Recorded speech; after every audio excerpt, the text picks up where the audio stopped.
So, good afternoon, ladies and gentlemen.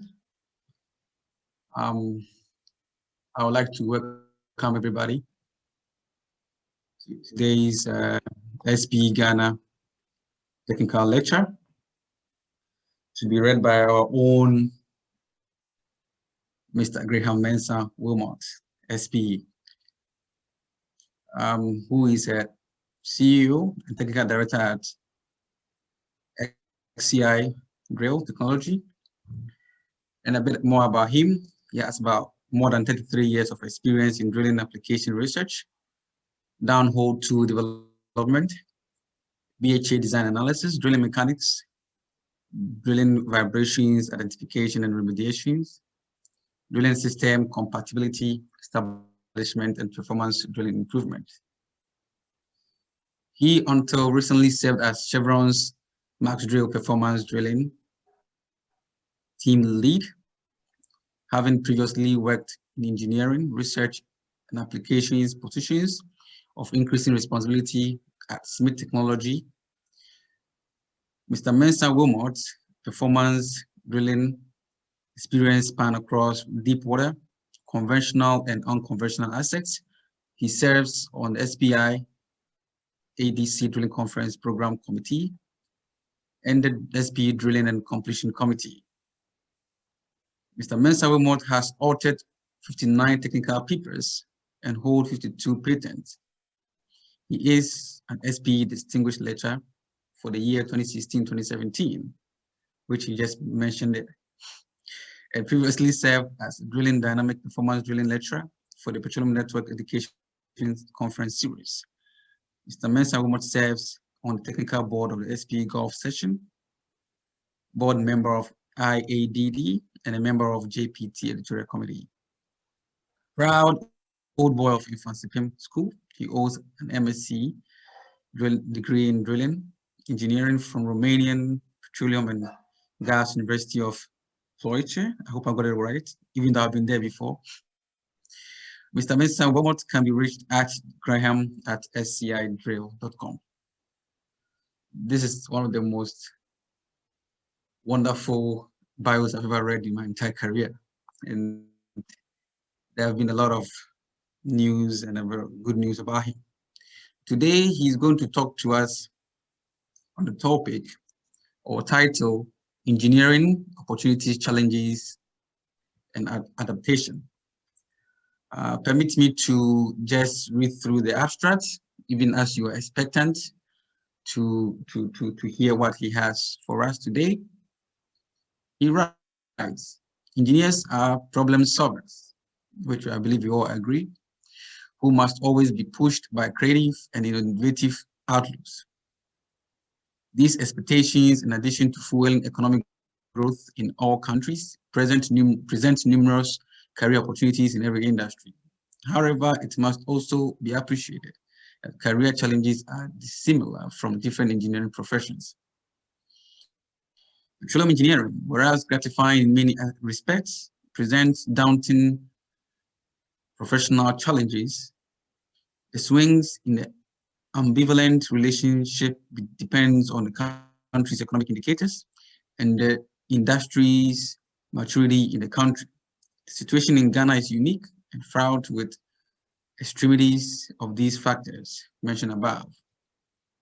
These challenges must be seen as proving grounds for our best engineers to thrive under these circumstances.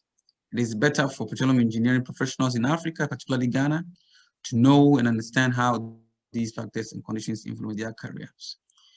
Such alertness will enable appropriate and timely adaptations that are needed to promote successful careers in petroleum engineering. These elements will be highlighted and discussed with career case studies for participants' engagement. I personally cannot wait to listen to Mr. Graham. My name is Reverend Snopong, the program chair for SPE Ghana, moderator for today. I will entreat everybody to, for housekeeping purposes, mute your line when you're not speaking. We'll have enough time for question and answers. He's here for us. And as a matter of fact, we can sleep here if you want. and we are lucky to have him here today. So once again, thank you so much, Mr. Graham. We really appreciate your time coming. Please have your way. Thank you very much, Dr. Everson. And actually, you were breaking as you spoke. So I do not know if I'm coming out clear or other people heard you breaking. If anyone wants to comment on that so we can fix, if there's any audio challenges, maybe it was only me, but you were breaking as you spoke. I think I heard him clearly. If anyone else can confirm, was it breaking? Everything was clear. Okay, all right, then, okay, then it's, so, but on my side, am I coming out clear? Yes, please, you are. Okay, thank you very much. Thank you for the, thank you very much for the introduction and for the read up. And I am very excited to join this wonderful community today for our discussion, or what I will call our journey into the challenges of engineering, with emphasis on petroleum in Ghana and in Africa. And I will also want to thank certain people for making this possible. Henry Adomam he's been pushing for an engagement like this for at least 6 years. And finally it's come to be. So I want to thank him for making it possible. Also, there were certain guys at Tech, KNUST, that I had to go back and forth with to make sure that my message was going to be relevant to the community. And so I'll thank them in something more appropriate. But Shadi, I've forgotten his real name. I called him Shadi, and then his friend called LC. I've forgotten the other name also, but I've forgotten. Anyway, you know how you communicate by WhatsApp and you never know who's who, but back and forth. So let's that's the title, and let's see how the so basically that's what a summary of what Dr. Riverson read, so I wouldn't spend time. So for an overview for today's discussion, I'm going to get through engineering as a profession with a conversation on the opportunities and the challenges. And then I'll skew the conversation towards petroleum engineering. And I'll look at some aspects and relationships between petroleum and the other engineering professions, and show that the curriculum impact that the other professions have on petroleum engineering. And then I'll walk through the implications of that and the challenges it presents for petroleum engineers. Then I'll come to petroleum engineering against the other professions, also dwelling on the impact of that relationship. Then I'll pick a project type and try and draw the inferences or the impact of the other engineering professions on petroleum engineering, walking through the phases of a deep water project, and then we'll pick up some field cases. Again, my intent is to draw that relationship, because that relationship is part of the challenges that we as petroleum engineers face in our career growth and in development. Then I'll come to the career itself, walk through the growth mentality and what I mean by a growth mentality in the profession. Then I'll also walk through the differences in the service companies against the operator companies, how the professions evolve and grow. And I think the beauty of being able to do that is the fact that my first, when I left Ghana, my first 20 years was with service companies. And then my last 13, close to 14, was with an operator. So it gives me that perspective of being able to relate across the two functional companies. Then I'll walk into career growth as to what the technical path requires and what the management path requires. And I'll bring that to the Ghanaian or African example and how that affects what we do, because those relationships are very challenging and different. And then together we'll walk through the adaptations, having identified the challenges, the opportunities, and next year's total e-commerce sales. Excuse me? Sorry. Somebody said something. I don't know if it was for me or for...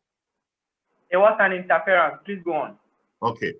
Then I'll walk through the career adaptations, because being aware and being prepared puts you in a position to adapt. And why is that important? Because I will admit that, frankly, I have people that I talk to in Angola, in Uganda. Actually, I had a call to Uganda this morning, and these are people that I've met that will call me and talk to me, ask my opinion on stuff. And so I have guys in Nigeria that I try to also advise and help. And I'm seeing that coming from Ghana. And there are certain specific questions that individuals will ask.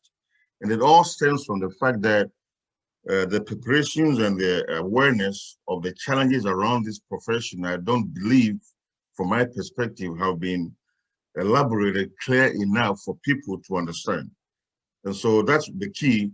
And when Henry wanted me to do something more technical, I said, let me do this, because that worries me more, and then intersperse the conversation with some cases on the technical side, but not make it technical per se only. And so then we together will draw some conclusions.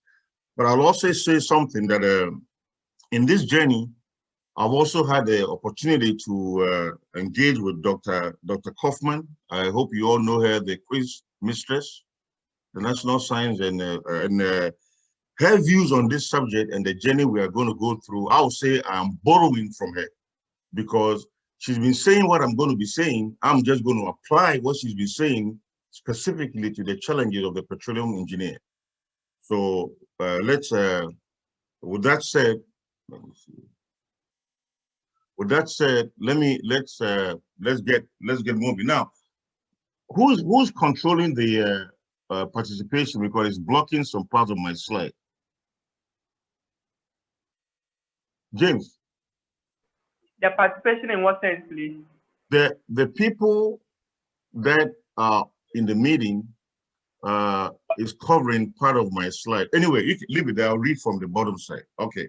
So to start with, and I think Dr. Riverson made a very key point when he had the introduction about what engineers are supposed to do. So let's step back before we get on this journey to understand what engineering is really about. Okay. So as engineers, we are supposed to figure out how things work, find practical applications for scientific discoveries, and develop economic solutions for technical problems using principles that will ensure predictability and actionable solutions for problems. That's the role of an engineer. We are problem solvers, that we are supposed to develop practical solutions for these challenges. So the question is, sometimes you go around and you begin to have fun based on what people post and read. And I read a second one, which is funny, but I felt like putting it up so we can all have a laugh. And it talks about solving problems you didn't know you had in ways you don't understand. That's a funny way of putting it. And then the third one I saw, which really, actually, I bought a t-shirt because it was so funny for me. It says, doing precision guesswork based on unreliable data provided by those of questionable knowledge. These are all you can see who a wizard or who a magician is. And why is that? Because magicians make things appear, they create stuff. And that's what engineers are. We're supposed to solve problems and we're supposed to create solutions. Our job is not to repeat what is in a textbook. We're supposed to learn from that and begin to apply it in a problem-solving, magician way. Things come up, they make things better, things are not right, we find out why they are not right, we solve it, we make it better. That is the role of an engineer. Okay, so if you look at the definition, the first one, which is the serious one, the second and third ones are really funny and they're like jokes to me, and I hope you all take it that way. So if you look at the first one, we're going to dwell on that a little bit. And my question is, looking at it, what hits you? What keywords do you see? You see how, figuring out, practical solutions, discoveries, science, principles, because our solutions shouldn't just be better and value creating, they should be consistent and predictable through the application of principles that we come up with. So if I want to do something, like somebody will tell you in South Texas that every broken clock is right twice in the day, because if the hour hand and the minute hand, the clock is broken and it just sits there at 6 a.m. in the morning and 6 p.m. in the evening, the time is right. That is not engineering, because it's got to be able to give me solutions that are not just repeatable, but are consistent and always true. So if we look at those keywords, let's now move to the second part of it.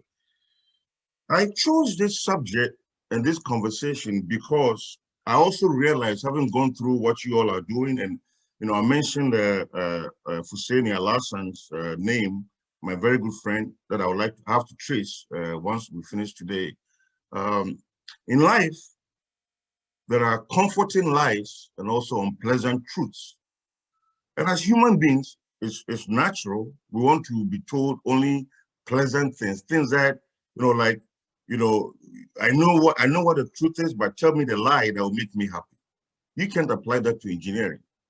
So comforting lies, if you want to tell somebody that is, hey, you are this, you are that, back and forth, you're going to get, go home, but open your drawer and there's $1,000 in it. Oh yeah, I'm going to go home and open that drawer. But if you told me, hey, go work and do this and that and get $50 or 50 CDs, that's the truth, but I'm not happy. Why should I go work when I can walk home and get it? So that approach of being confident with events or stories or lies does not work in engineering. It may work in other professions because I can get up and talk plenty, but it's not what it is. So I had this slide here. It's a joke that somebody sent me that I found appropriate for today's conversation. And look at it. I'm going to be telling you all the truth because you are young, like the Honorable Doctor said, you look at me, I'm at the end of my career. And if you ask me, what have I done? Maybe a little, but what am I leaving behind? Am I helping shape the lives and careers of the people coming behind me? And how did I do that? When Henry started talking to me, I felt I owed the society and Ghanaians in particular, and in an extended fashion, Africa, something. And I'll tell you a very funny story. In 2017, I gave a talk in Uganda. And when I finished, there were students that were in the class that started crying. And that moved me a lot. And I asked them why. They said, well, they had never seen somebody of their own talk to them that way that made them get energized. And it was time that SPE, did something like that. But and I said, well, I mean, I'm sorry if I brought emotions out of you, but I'm sorry, but I had the students and back and forth, we took pictures, but that's the truth. Okay, so let's move on with our conversation. So why am I putting this list up? Because I'm very familiar with KNUST. That is where I went to when I left sixth form. I was an engineering student at KNUST before I left and went to Romania. Okay, and at that time, we had barely 6 engineering departments: civil, electrical, chemical, mechanical, agric, and we used to call it mining and then geodetic. That was all we had. Okay, and the total student population at the time, when I was in the first year, was around 120, and there were 4 women or 4 girls that came with us.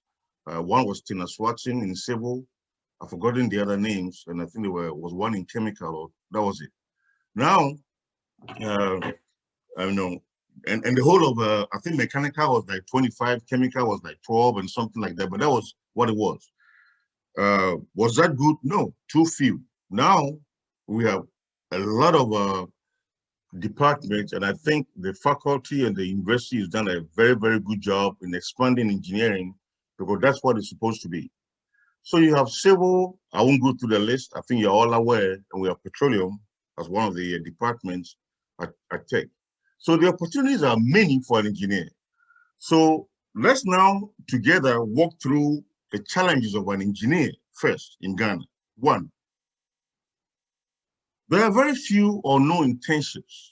Engineering is a very practical profession. You have to be doing it, failing, learning, and improving. And the more you go through that exercise, the better you get and the more competent you get. But there are no internships for anybody. And I remember our time when in the first year, we had a 6-week practical training where we spent 2 weeks. So we stayed behind after the first year, and every group would go to every lab, like go to the civil lab, do civil stuff, all the structures back and forth, go to mechanical, go to electrical, and we're learning just 2 weeks. That was a practical training we had, very intensive. And that was part of the curriculum. I don't know if you guys do it still today, where you walk through this is the practical side, not the thermodynamics, heat transfer, in the mechanic. That's not what I'm talking about. Now, so that has become a challenge for engineering. And in addition to that, you don't have companies that have been able to come up, stand on their own 2 feet, and create positions where they can give university students in engineering internship positions during summer or something like that. It doesn't exist.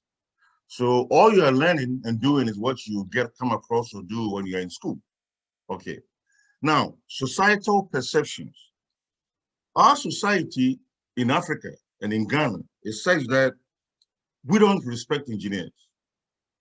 We respect a doctor because when you're sick and you go to the doctor, gives you Tylenol, whatever, gives you and you get better. So he saves lives, but we respect the rich and the doctors. Now, the rich are the businessmen. So in a society, engineers don't even figure out, but we're always talking about improvement, creating jobs.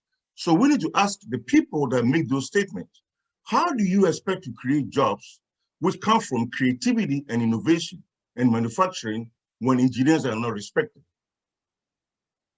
That is our society. So we want a result, but the means to that result is not being tackled. Okay, no society is ever developed without engineers. And that if you saw the abstract that Dr. Riverson read, that was part of the conversation. There is no society that is developed without engineers. Now, then let's come to the knowledge and the experience. So in engineering, like I said, it's very practical, but to get a practical experience, is it got to come through field training, internships, back and forth as you're in school, or when you finish back and forth, you do some internships. So if I'm not getting all those, then I'm not getting the experience, and I'm only learning from the book. But when I come out, I have no experience to do anything. So when I go for a job, it's like, well, what is your experience? Well, I need to get a job to get the experience. So you have to help me get the experience to help you do better in your company. So we are, because remember something, doctors also need experience. But what do? They do internships. When they graduate, they walk around with a qualified doctor, going through the world, seeing what the doctor is doing. Where is that practice for engineering? It doesn't exist. So you come out, you graduate, given a degree, a diploma, a paper, then you're on your own. No internship, no experience, nothing. You're walking in the streets of Accra through Bukum, talking to Bukum Banku and all those people. What is the experience? Okay, now, let me also come to the pedagogic styles. Now, the way we've been trained, and I was part of it, I went through the same exercise. Man, we can chew. We can take any textbook, no matter how big, 4 inches, 6 inches, and we can learn that material. What is the use of learning all that in that textbook if it is devoid of any practical experience to make me applicable in the field? It's zero. Okay, so if we don't have the intentions, we are also confounded with the societal challenges, then we have no experience and knowledge in the discipline that we've been trained in. But our training was all in the textbook because I couldn't go to the field and see something. I couldn't talk to somebody in the profession and see how he failed and became successful the following year, what he learned back and forth, and all that is missing. And all we do is chewing and pouring. And I'm going to touch on something when I walk through my examples. And I'm not, like I said, I'm going to tell the truth because I'm at the end of my career. I need to help the young needs to know the truth to move on and build their own. That's what I'm trying to get at. So basically, if the people that are being, we all used to learn for the textbook and pass the exam because all the questions came from the textbook. Let me share one experience with you. When I came to the US, I went to graduate school and started a PhD program at Texas A&M University. I'm being very truthful about this conversation because there's nothing that I should hide from you all on this platform. Okay. And the reason, there's a whole story behind that, which for time, if you want to know the details of what back and forth. But anyway, so we're going to take a test in drilling, and the professor comes in at the very beginning of the semester and says, oh, that class, the test is open book. So, okay. So we go to the class, we go to the lab, do everything else, back and forth and everything else, and getting close to the exam, it's open book exam. So me, Ghana man, I'm used to chewing and learning things from the book and pouring and deriving all these equations back and forth. And then now you're telling me it's an open book. And I'm like, you can't be serious. Open book? Okay. So I went around, instead of learning, looking for books around drilling that I'll take to the class because the question has to be in the book. I go to the exam and there's about 4 questions. None of them is in the book. And they're all drilling questions. They are all scenarios and conditions of what if, what. And I'm like, wait a minute. What is the book one? It's not there. I went through all the books, nothing. So I then had to sit down and create. And that was my lowest grade at that point. An open book exam. What am I trying to say with this example? I was being taught classes. I had done my bachelor's and done my master's already. But I'm in a class on the same subject in an open book exam that I'm failing because the questions were all practical questions that you couldn't find answers in a book. You have to analyze and think and create the solution for the question. What am I getting at? We need to let people start analyzing and thinking in our pedagogic deliveries and not just give them the book questions in the exams, because that doesn't build me to create, innovate, and solve problems. Because the book problem is not what I see tomorrow when I get out in the field. The pressure that was 2,000 PSI is going to be 350 PSI. If I don't understand the effect of pressure on the deformation of an object and the pressure is going up, how can I solve it? Because the value of the pressure has changed. But in the open book scenario where you are applying what you are learning, the scenarios get built up. And so you can say, oh, if this happens because of this, it will be that. That is what we prepare engineers to think and work and create value. The value is in bringing something that is not existing today, or something that a company will see, oh, I talked to this guy, I did this with him, and that is what we need to do. Now, let me come to my fifth challenge. Ideas and work versus seniority.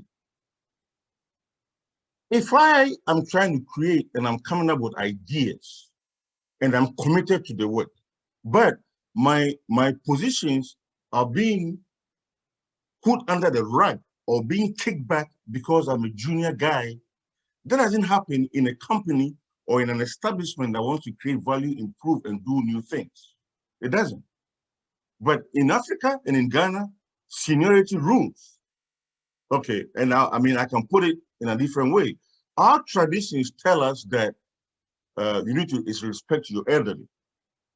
Respecting my elderly means I talk to them nicely. I put my hands behind my back. I do not look them in the eye. I bow my head. All those things are fine. But scientifically, the truth is the truth. So we take that position of, if you are a senior guy, you've been around for 5 years, it means you should know. No, the person that has analyzed the situation, the conditions, the relationships, is the one that knows, not the person who's been around for 5 years. I have a friend called Steve Sutherland, and he had a very funny joke. He says, you say you have 20 years experience. Have you been doing the same thing for 20 years, where you repeat class 1 20 times? So you are in class 1, after 20 years, you are still in class 1. Or you are in class 1, the second year you went to class 2, third year you went to class 3, and 20 years you are in class 20. So 20-year experience has two different interpretations. I could be doing the same thing for 20 years or different things and building myself and learning for 20 years. They're different. In Africa, we believe in the 20 years in class 1. I've been sitting there behind that desk and I do the same thing. I have 20 years experience. So you coming in with fresh ideas, new ideas, hard work, no, you don't count because you don't know. That is wrong. Now let's come to the next one. We are also obsessed with degrees. That we believe that if you have a master's degree or a PhD, then you are an expert. No, you are not. It is the person looking at the data, creating and thinking. Let's be very fresh about something. If you go through engineering school and you've been taught how to think, how to analyze, how to understand, the senior degrees just help you specialize in certain domains and then get close to modeling and being able to look at models back and forth. But I can use my bachelor's and become a heck of an engineer. So and in reality, and I hope that, people that have worked back and forth have different opinions, and I'm very open for a conversation. A bachelor's degree with 3 years experience is more valuable than a master's degree. A master's degree with 4 years working experience is more valuable than a PhD. We need to stop this paper tiger approach to innovation. Somebody with a bachelor's degree that has been working every day, and I'm going to show you how the work evolves, because you cannot talk about your career growth and everything else without putting in the work. It's got to come, and I'm going to get to that. So that is where we are right now, which is part of the problem. I applaud people that want to better themselves, learn more, get degrees back and forth. Excellent. But the fact that I am working here and I've been doing this and learning and doing stuff, and then all of a sudden I get a boss. Why? Because it's a PhD. What makes the PhD guy the boss over the bachelor's guy when the bachelor's guy has been working for 10 years? It shouldn't be like that. It should be who is doing the work, who understands the work, and who can bring value to what is needed. But in Africa, it's different. I can guarantee you, wherever I've worked, I've seen bachelor's people supervising PhDs, giving them work guidance and telling them how to do better. PhD makes me do what I know better and faster. It doesn't make me better in the thinking to the bachelor's guy who's committed and doing the work. But in Africa, it's different. It's the reverse. Now, and then you have all these governmental policies and leadership where every time, the head of a place has to be, politician back and forth. All that is good but it stagnates engineering and innovation to what we need as a society to create jobs. Engineers create jobs when they innovate. If you stagnate and you put them under the rug, you are killing your own jobs. You are killing your own jobs. That's what we do. Now, I will also admit that engineering requires capital, like in everything. You finish school, you want to do something to help back and forth, you need some money here and there. It's all true. But I've spoken to bankers because in preparing for this conversation, I had a lot of interviews, and it took me a while to come up with all this stuff, which I believe you all know. I don't believe I'm saying anything you guys don't know already. Okay. You need to go get a loan. The interest rates are so high and all that stuff. But why is the interest rate so high? Because the bankers also believe that if you gave somebody that wants to set up something, money, instead of committing and using the money for the work, he's going to go buy a ticket and take his girlfriend to Dubai. go to London. So we have lost the trust of the banking and the financial institutions. And they will complain about not having funds to do work that will make us create the jobs needed to sustain and improve the economy. It's a cycle. We need leadership that stops that. And what do I mean? When people are not being held accountable, if I get a loan to do something I don't, and they're all there back and forth, I should be held accountable. We don't. They go scot-free. And so there's no, and all that at the end of the day comes to hurt the engineers. Because there are people in engineering that really want to do well. But when they go, they are being tagged as what they could do potentially when that is not what they've done. If I'm coming to talk to you for a loan and we start off by you saying, well, I know you're not going to pay because the last 3 engineers that came here never paid the loan I gave them. Even the factory they were going to build, the ideas, when I went to inspect them, there was no building. Okay, so I'm not going to give you, if I'm going to give you interest rate 60%, 40%, how can you give me a loan with an interest rate of 30, 40% to set up anything? That's failure to start with. So because you are an engineer and you're very committed to doing something, you take that loan, and I guarantee you a 30% interest rate on a loan, man, what are you going to create and what are you going to sell or bring up that would make you the margins to pay for that loan? So it's like running a race with one leg. You're already at the default. You're already compromised before you even start. And you're not going to make any progress or do anything. So you're going to start, then you're going to give up. Then you become a data point to the conversation because you had good intentions, but the conditions were so bad, you couldn't get it done, even though you meant to, and you become a statistic to the banking institution. Then one thing also that I've also found, which I'm bringing up, when I want to create something of value, there should be the trust to get the loans back and forth, the commitment to do what I say I will do, and I should create something of quality that I'm able to consistently create. To do that, we need supervisory boards that say, this guy has shown that he can do this and that, therefore it's worth it. Our supervisory boards do not work because they are not supported. When they say something, somebody will pick it up because they don't like the idea. I've spoken to the leadership of the Ghana Institute of Engineers, and I hear the same message over and over again. You have people with genuine intentions that are not allowed to execute what will help the organization or the profession. So it's there in name with no power to do anything. How do you then break that cycle? No, we just build on it. Then you have the political interference and accountability. I know you all know what I mean by that. Every time you want to do something, you step on somebody's toes in engineering. I'll tell you what, people that innovate step on lots of toes. So if you're a society that is saying, well, you know, you're holding grudge against somebody because he may say something wrong and you won't accept the apology because the guy had good intentions, that there was a miscommunication of what he said. Let me tell you something, and I'm as guilty as anybody here. Engineers are not literature savants. What do I mean by that? Sometimes we want the shortcut. That's why we like equations. So instead of getting up and saying, you know, Mr. Judge, you know, it said that candidate A, we say A is equal to B.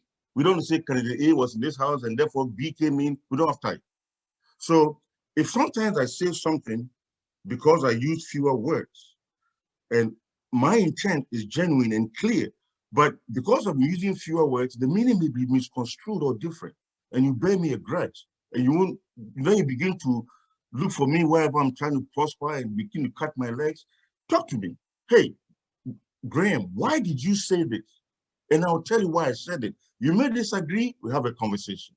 But that is what we need to do. Instead of, oh, Graham said it in the meeting and I'm offended. No, go to him. Why did you say that? Ask him why he said that. And that is what will help us instead of getting all this back and trying to do this, but it doesn't help. Now, because we don't respect engineers, we are confounded by all these challenges. The reward for an engineer, please don't even let me get excited on that conversation. It's peanuts. It's not worth the career. So you have a society with all these cumbersome issues, and then you reward me, say that I can't even get decent living. We are the least paid. So what? Remember what I said is that people that are respect. There's two types of reward. There's a respect reward and the monetary or financial reward. Engineers have neither of the two. The society doesn't respect you because they don't think you do anything and you are bringing anything because you are not selling anything. They want to see you selling. You know, I went to China, I brought this here, it's worth, I made this, I'm driving. Engineers are not like that. We want to live modestly, we want to create, we enjoy in the creativity of the profession. That's why we are engineers.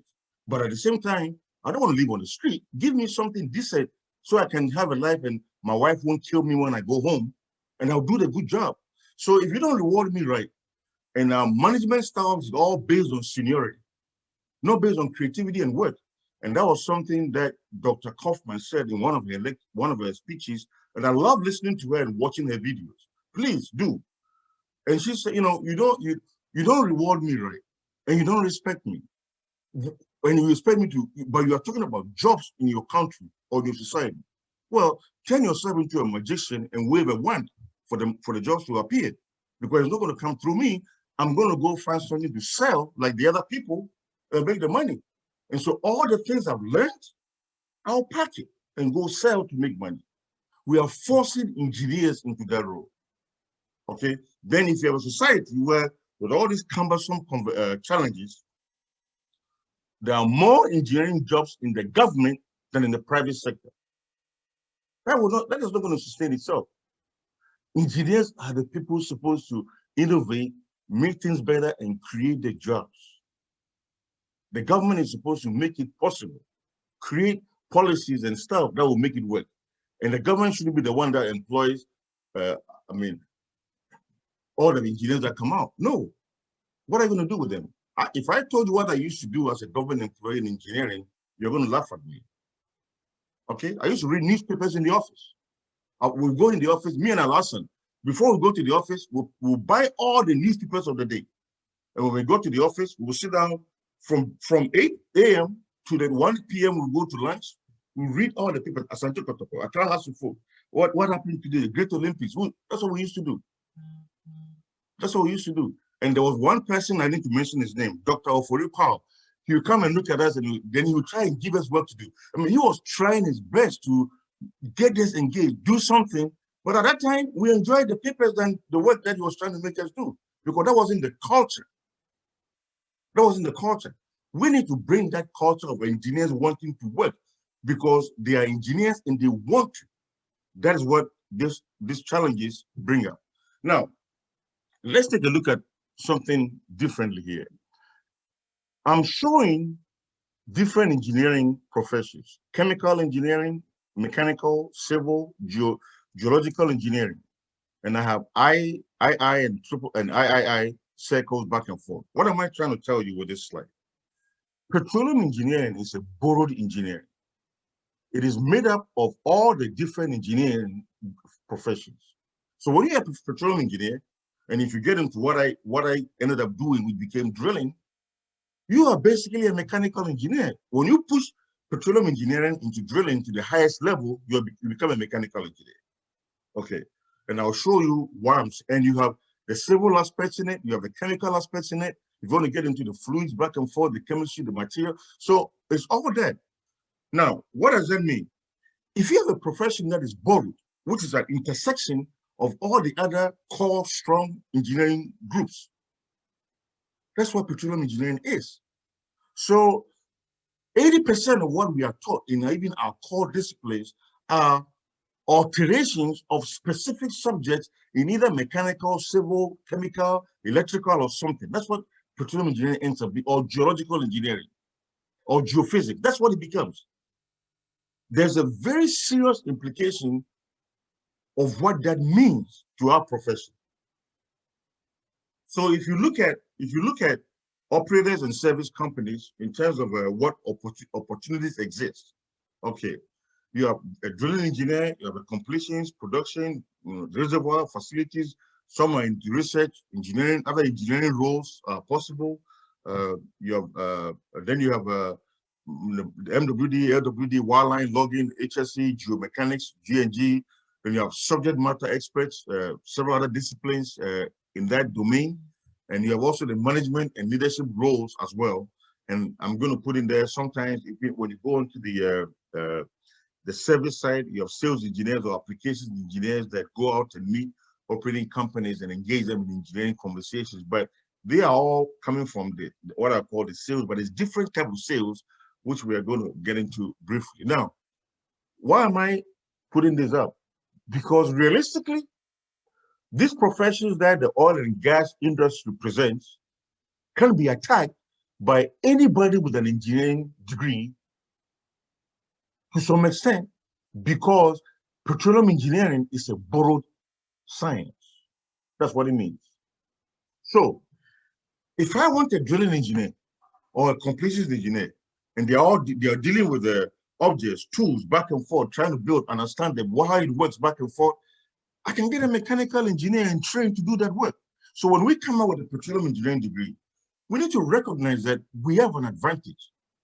The advantage meaning that we have been exposed to the things that the mechanical engineer may not know, but is able to learn quickly and has a stronger background the more we specialize in different domains in the petroleum.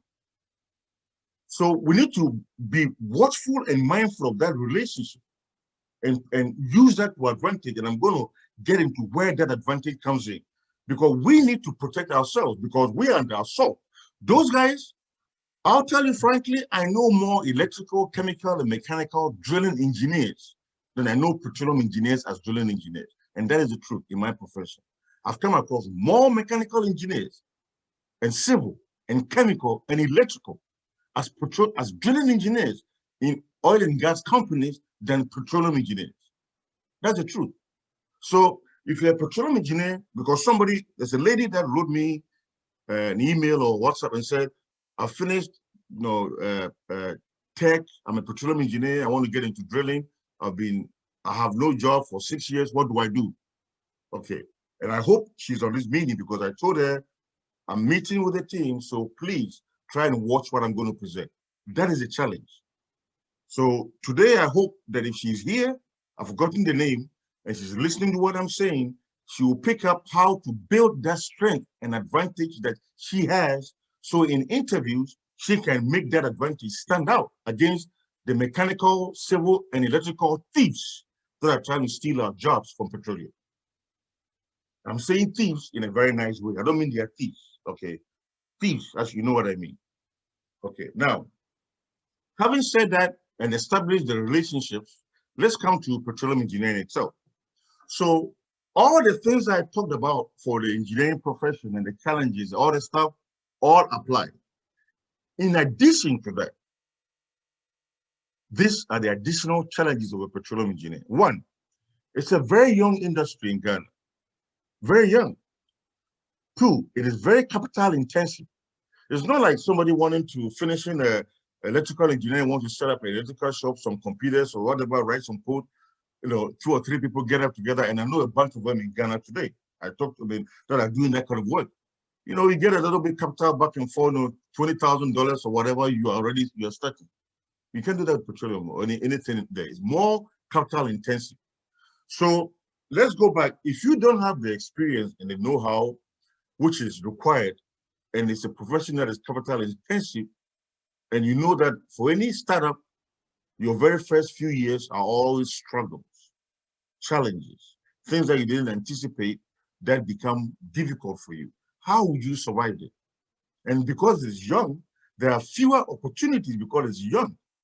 And it is also, I would say, maybe I'm wrong, but it is one of the professions that is heavily influenced by world market conditions.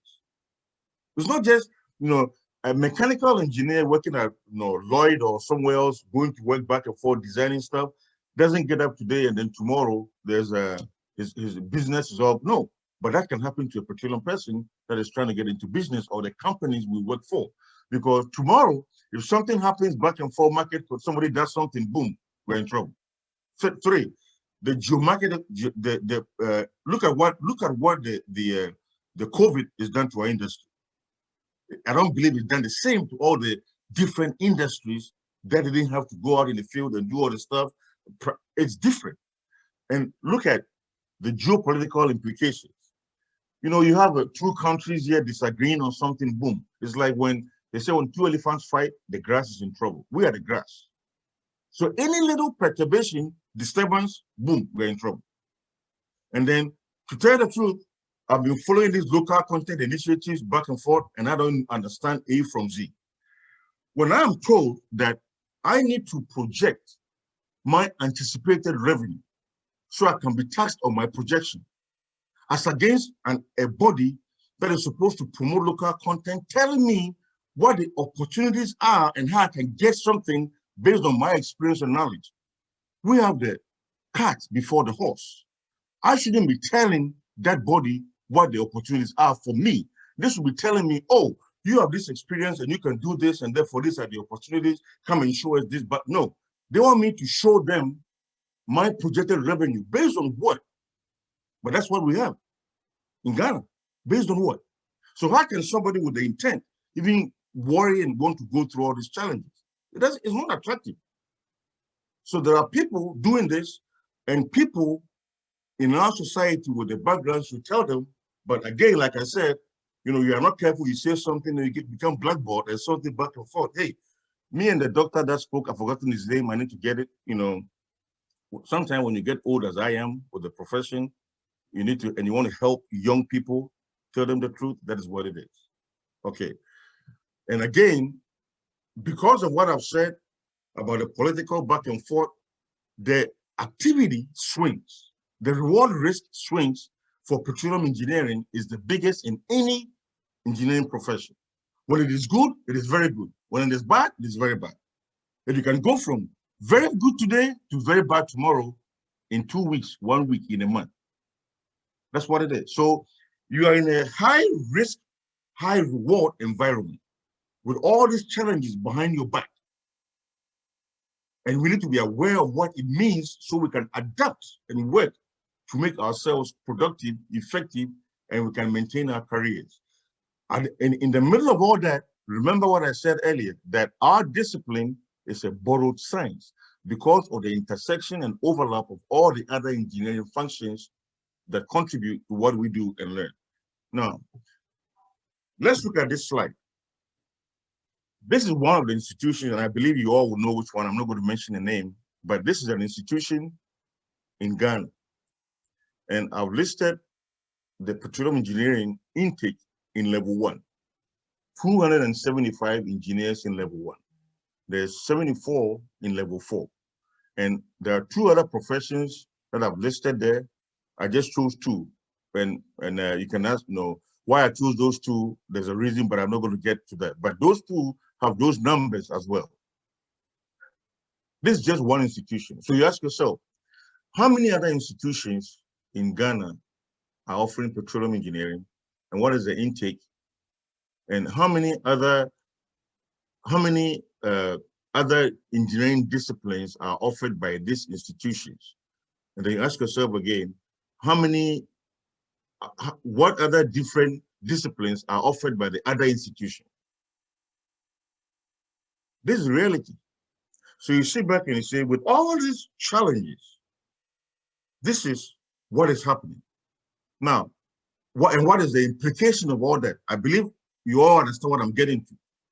Because remember something, I don't know what you guys do these days, but in our time, O-level and A-level, you do, you're a science student, you do 2 or 3 art subjects, and I did economics. Okay, and economics price determination or value creation is based on demand and supply. Okay, so in certain countries or areas, you have to tailor the anticipated demand based on analysis of the world situation to a profession and the training of the people. And you advise people that, hey, right now we all look at the world right now, big data is coming up, artificial intelligence, automation, these are all things coming up. Okay, and believe me, if you begin to talk to people in Africa or in Ghana, they will do wonderful things, and they have the mental capacity and willingness and the hard drive to do anything. We should be watching what is happening in the world as we train people so that we are able to match the demand-supply equation, because this is happening, and I don't know the numbers. I talk to Atuedu. I know you all know Atuedu. I talk to Atuedu at least twice a week. And we discuss stuff, ideas back and forth. And it's amazing. We are pumping stuff into a room and there's no outlet for jobs to match the pumping that we are doing. So let's now get into how the engineering, petroleum engineering relates to the other ones that I talked about earlier. So education is an investment. When you decide to get an education, there's a reason we are doing that. So you are going to invest, and for any investment, you want to have some returns, which is employment. At a minimum, you need to get a job and be able to keep the job. So getting a job, as we all know, depends on the demand and supply and the qualification. You have to be qualified for the job and also make sure that the demand for the job which you are qualified for, the supply around it, it's at least good enough where you have a good chance of getting the job. Because as we all accept, if there's 5 opportunities and there's 1,000 people qualified, the likelihood or the probability of me getting that job in that scenario is not easy. And that's a reality we need to understand. Okay, so let's now talk about so if the supply outstrips the demand, you must stand out.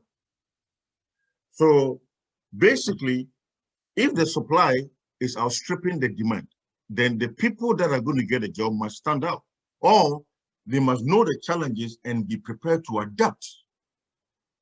Now, somebody will say, well, let me go to graduate school and do something back and forth here, and then I can go to graduate school and say, I'm going to do that and get better. And there are reasons why people do that, to better themselves, learn more, stopgap measure to wait for when jobs come up. When I was in graduate school, I knew of people that had come in because we were waiting for the market to change at the time when it was going down.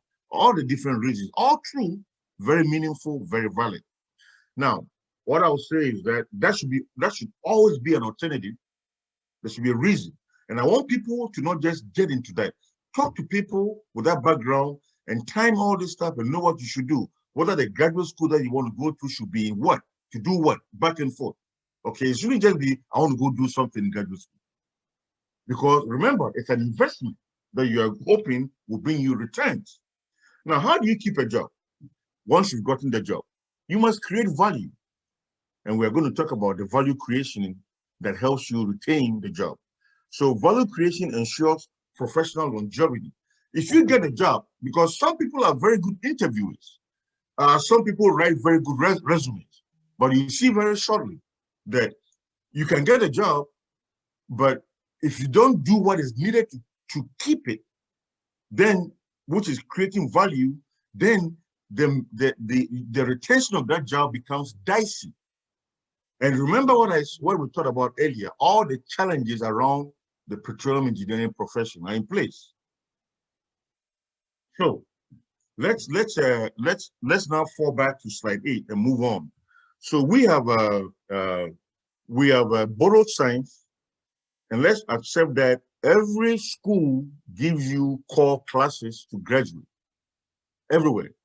Now, and also we also realize that there's a certain specific number of hours that you need to get in your core classes to get a degree that is acknowledged or accepted in the industry. That is all true. Now, core courses or subjects depends on faculty strength. Okay.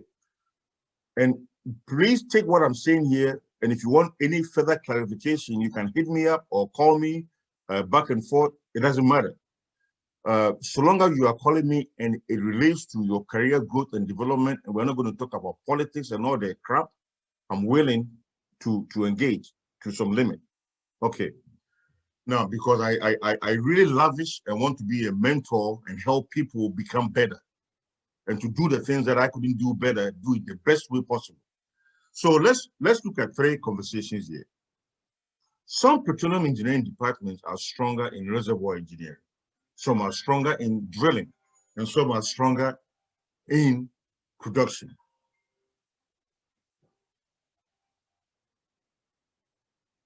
Okay, these strengths are not negative. They are realities.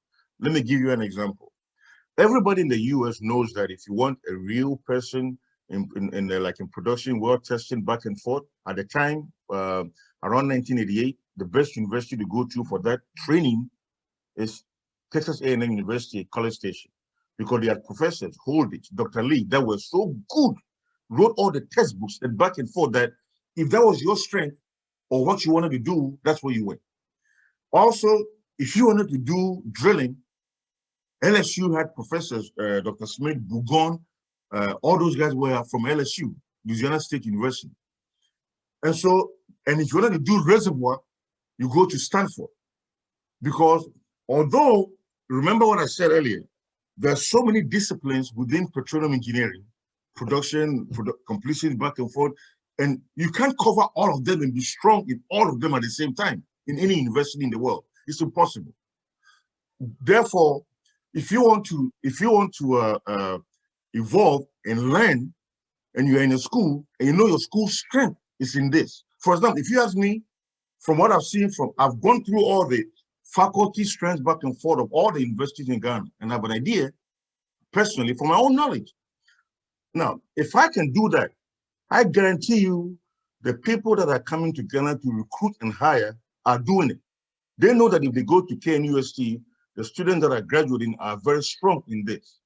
And therefore, if they want they want somebody to fill a position with a strength towards something else, I'm not going to be mentioning the strength here. They'll be looking somewhere or getting somebody in the core classes like mechanical. That's where those things come in. Okay. I remember the very first person that was hired into the oil and gas field. At the time, I didn't even know. The late Ishen. We used to call him a Benga because when I was in Form 1, he was in Form 5 at the Kwabotre, and he was our entertainment prefect. That was a guy that created the FM station on Tech. I don't know if you all know that. Way before Joy FM and Peace FM, that guy created an FM environment. I think that's a mission from formerly of Schlumberger. That's it. That's the guy. So ask yourself, why did Schlumberger come and recruit that guy in Ghana? An electrical engineer. Why this? Because Schlumberger was looking for development of tools. And they knew that guy, they were able to research and dig and say, let's go find that guy. Companies do that. Why? The guy stood out. Remember what I said earlier? I said, if you want to find a job where demand is lower than where supply outstrips the demand, you must stand out. And Abenga stood out. Okay, there was nobody in any university in Ghana that didn't know this guy, his strength. And let me tell you something about that guy. I know his past, and it's sad for me to say this. If he was here, I would have been talking to him because that guy built the first submarine at Ufansky and won the national science competition when he was in Form 4, Form 5. He built a submarine. Look at the creativity and the mind of that guy, way back. But Schlumberger found him and hired him. Okay, so what am I getting at? Employers know these strengths, and it is up to us to build strengths in our weaknesses. So if I'm in a university, let's take, for example, I went to LSU, very strong in drilling, or Stanford, very strong in reservoir, but I took a class in drilling, but I went to LSU or went to Stanford. And I'm saying, wait a minute, I like reservoir more than drilling, but I want to take LSU, which is known for drilling. But I like reservoir. What do? I'm going to go for a reservoir interview or a company that is looking for a petroleum engineer, but with the reservoir background, strength. You need to build that strength yourself. What does that mean? So when you have a petroleum engineering degree from UMass, from KNUST, whatever you've done, and you should be true to yourself and realize where your strengths were, where your weaknesses were. You have a degree. Build your weaknesses into strength. Instead of going home, realizing that your challenges in your profession are exponentially more difficult compared to the usual engineering roles, and your jobs are fewer, and your industry is younger. Build your weaknesses into strengths. So when you go home, you take a book, you read a paper, you ask questions, you find somebody that can answer your questions. All of a sudden, that weakness that you thought you had, now you're becoming stronger. That when you're talking to somebody that is stronger in your weakness, you can engage. You can go for an interview and then be able to engage that person in the interview in that discipline. Say, oh, wait a minute. I know this guy went to this school. His strength is here. But look at how well he talks here. He's presented himself as somebody willing to learn on his own or do the extra. If I feel that about you, I guarantee you your diploma is useless to me. I'm more interested in that potential that you are showing me. I'm more interested in the fact that you are showing me a side that says, this guy is willing to learn, do more, the extra, because you are doing things outside what you already were prepared for. So what does that mean? Instead of getting up and going to do boys, going out there back and forth after, with the petroleum engineering degree, then you're doing boys, going here back and forth, go home, read the paper, ask questions, call your professor back, do the talk. That is how you collect and stay and begin to build. So the time that you think you are looking for something back and forth, you are looking, but you are also building. Okay. Stand out. Stand out. That's what it's all about. Stand out. Now, let me touch on this here. So, you are an engineer, and I'm an engineer. Okay. But we are either going to create a job or we are going to be employed for somebody who has created a job. That person who has created a job is in business. And because I'm being employed by somebody in business and I'm an engineer, I also become what? A business engineer. What does that mean? It means that I need to create value. And so let's walk through value creation and what it means. You need to always seek and welcome debates, okay? Because nobody has the answer to everything. The more you talk to people, get their ideas, share conversations. The conversation shouldn't all be, hey, which party this, that, counting votes and print sheets, red sheets, all that stuff. Blank that. I was talking to, actually, it's funny. Let me tell you a funny story. Ham wanted to put me on the Ghana Petroleum Engineering chat for WhatsApp. Then he called me back and he says, Graham, I will not put you there. I said, why? He said, because you are going to be very pissed with what you read there. Why? He said, it's always politics. Talking to guys, you're engineers. I don't mind somebody sharing something back and forth, but use that avenue. You are in class with somebody that got an A in a class. You got a B. That guy possibly knew something. Talk to that guy. Hey, that is how you improve yourself with the debate and the conversation. 2, don't just learn. Seek to understand. Learning and understanding are different things. If you learn that the pressure was 20, but if you understand why it was 20, then you can make it 30 and bring value, or you can build something. If the need for higher pressure is required, you can build it because you knew why it was 20. Knowing why something is makes you able to make it better, not just knowing that what it is. Knowing what it is does not make you make it better, but why it is makes you prepared to make it better. Very different conversations. Don't just chew, remember, and pour like I did. Because I tell you what, you call anybody that finished Mobile 78 and he'll tell you, and they say, hey, do you know a guy called Wangu? He'll tell you, that guy could chew crazy. Yeah, I will admit it. Useless stuff. Crap, just broke my head with useless, baseless crap. But that's what I needed to do to pass the exam. So the exam is coming for the book. If I know the book cover to cover, I'm covered. That's what we're doing. That shouldn't be what people today are doing. Do better than we did. My age, my generation is gone.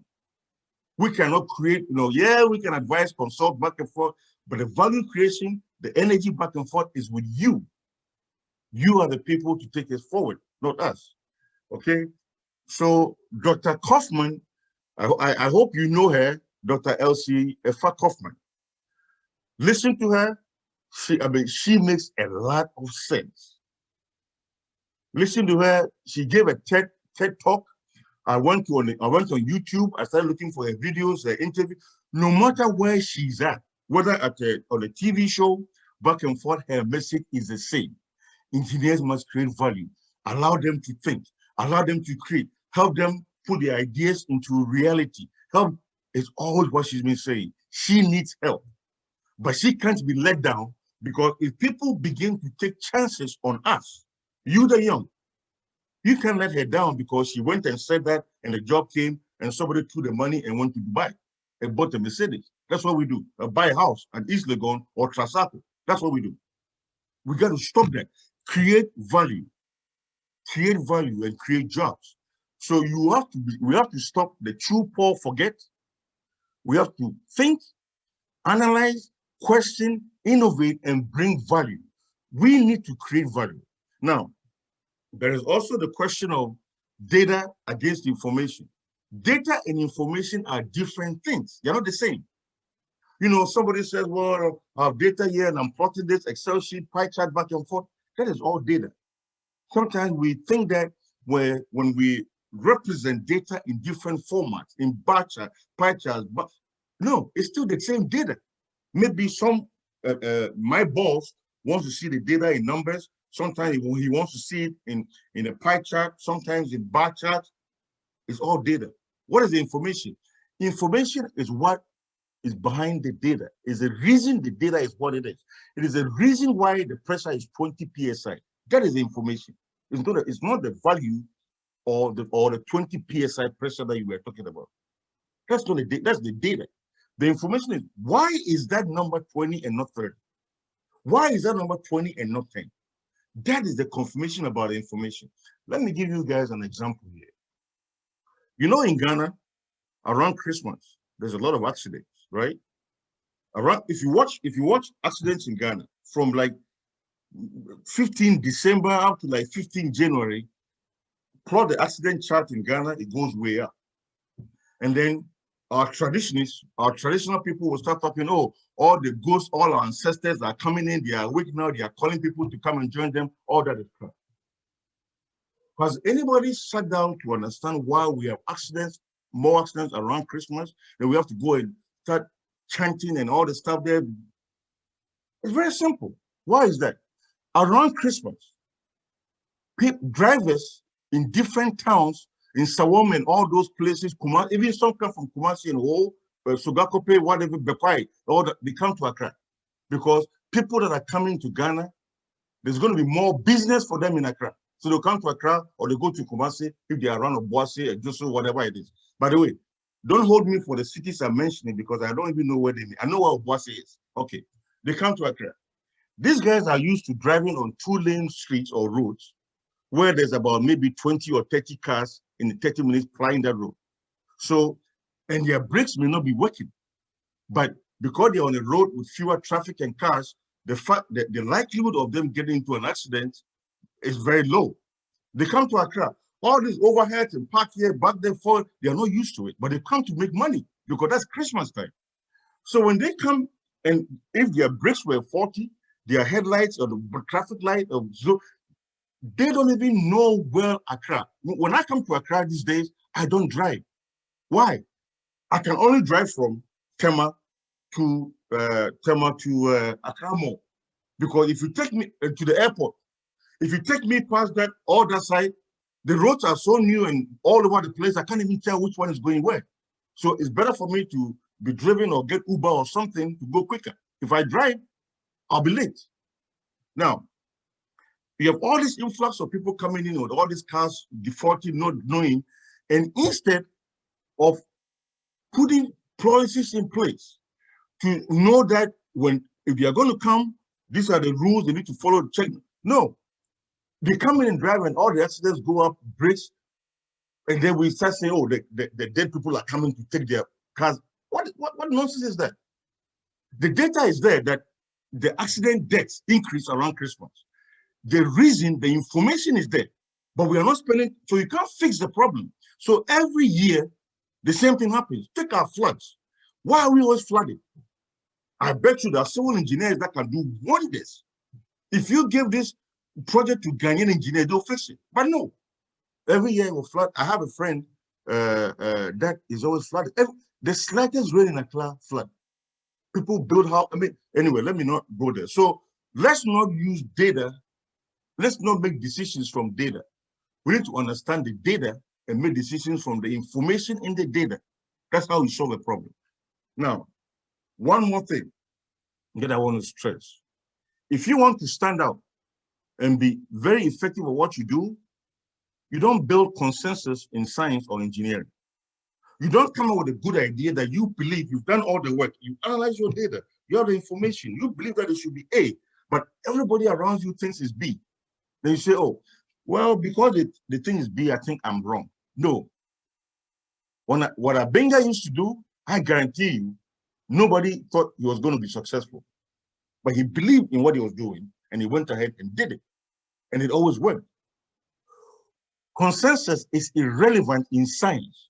I'm not saying don't be a team player. Remember, I'm the very same person that is telling you, call your mates, talk to them, go back to your professors, work with them, understand what they mean back and forth. That is different from consensus. Consensus is when politicians need to take a vote on what they should do, regardless of the merits or the validity of the decision. They want to take a vote. So majority rules. So if 20 people say no, but 5 people that have looked at the data, understand it, then the homework say we should do it, because 20 said no and 5 said yes, consensus rules. That is not science, that is politics. That is not engineering. Now, don't also carry what I just said the wrong way, because if you believe and have done your work and have a position that you strongly believe in, and you want to get it done, remember something, you must be right. And how do we know you are right? When your results are verifiable by any other person and repeatable. So if you haven't gone through those steps, it's a different thing. So what I'm trying to say is this: do your work, get your information, build your case, get the review needed, and bring it out. And if people are saying no, no, no, don't get disappointed or don't get discouraged, because the people and great scientists broke with consensus. Great scientists that did their homework to innovate and build and create value didn't get to what they did through consensus. They didn't do that. They believed in what they were doing. They had a passion for it. That's what engineers should be. An engineer should be passionate about what they are thinking about, because you are doing the work, you are spending the sleepless nights, you are doing that. You don't get up and sleep and drink and come show up the next day to sell the next teaching on the road at Circle. No, it's different. Now, let me give you some examples of this conversation. So you see, let me bring some practical conversation to that. Because if you look at the faculties and how they help us all prepare, it is very important that examples that are given in lectures and in classes be relevant and appropriate to the situation at hand and in Ghana. For example, I'm in Form 2, we are doing geography. I knew every state in the US. I knew every state capital. I knew, in fact, our nicknames in high school were states. We had a guy called Oklahoma, Alaska. That's what we're doing, because we knew all those states. But what do we know about Ghana? Until 12 years ago, I had no idea how beautiful Adan was and how it's an island. I didn't know. So we are very, very good at using examples in our curriculum that are outside. What about the cases that can make somebody going to do for a job in Ghana talk to an interviewer and give examples in the interview to the subject that the person can relate to in Ghana? When we are teaching people, we say A is for apple. What do we say A is for Abenkwai? Isn't Abenkwai A? But we like the apple. That's what we were taught. That's what I was taught to do. That's what people have done. We need to change that. But so when I say our pedagogic style, that's what I mean. We need to use examples in Ghana that you can take the phone and call the engineer that did the job and say, hey, I'm working I'm in this class. We had this example. Can you tell me the engineer that worked on it? Let me talk to him, get more background to understand it better, why certain decisions were made, because I don't understand what happened, the result. That is how you get the practical input to education. And not just P pressure, T temperature, then we are going. No, that's not how it works. So if you come to drilling, which is where I've been for 34, 35 years, let me give an example that we can all relate to. Okay, so there are 3 types of projects: an exploration project, appraisal, or development, based on what the customer will say, which is the G&G team or the asset team, based on what they want, based on how they classify the well. And based on that, the objectives for the drilling become associated with what they want. Okay, because as drilling engineer, somebody tells me, well, all you guys do is punch holes in the earth. It's true, but there's a different conversation around how the hole should be punched based on what it's going to be used for. When it comes to the asset classes, so in drilling, you have deep water, you have conventional drilling, deep water drilling, and unconventional resources, which has become very new with all the shale gas back and forth. You know, I can get, by the way, I told Henry that I wanted to make this presentation, but in time, if there's anything that this same group wants to get into back and forth around drilling, we can talk about it, we can find time, we can engage, because I want to be able to contribute to the growth of this association in Ghana and around Africa. That is the only thing I can leave behind as an old man that is at the end of his career, okay? So let's look at, we're going to talk about drilling efficiency. As an engineer, you're going to be engaged in conversations with people. I'm going to also tell you something that is very important that I learned in the very, well, not in the beginning. After all my failures and struggles, I began to see why sometimes I get into disagreements with people here and there. I like definitions. Why? Because if you are not careful, you and somebody that is on your plate or somebody that is about or wanting to support you, if you don't understand what you are talking about from a definition standpoint, you think the person doesn't support you, but that's not what it is. The person does, but you guys are defining the same entity differently in your minds. So subconsciously, he's talking about the same thing as you are, but your definitions for that element is different. Therefore, you think you are debating or arguing, but you're not. So I like definitions. And so whenever I write, and you can, you know, I think Dr. Riverson thought about it, you can begin to look for what I've written back and forth, check and here and there.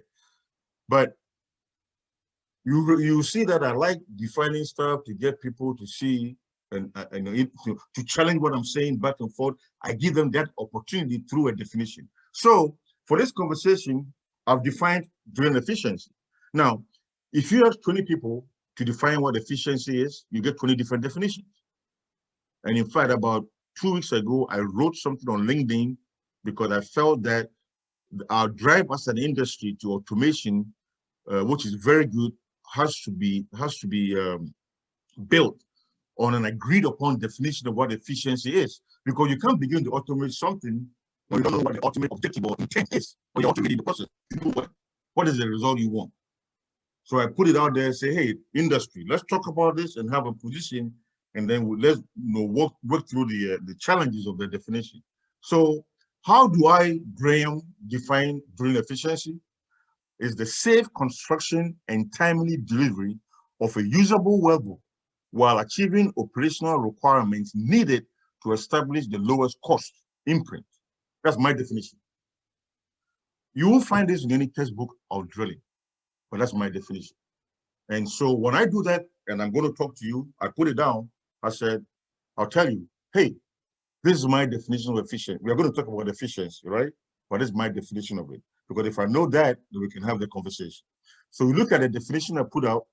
It's got safe, the keywords I've underlined, and in different color, safe, timely, usable, operational requirements, and lowest cost. Those are the keywords. Okay.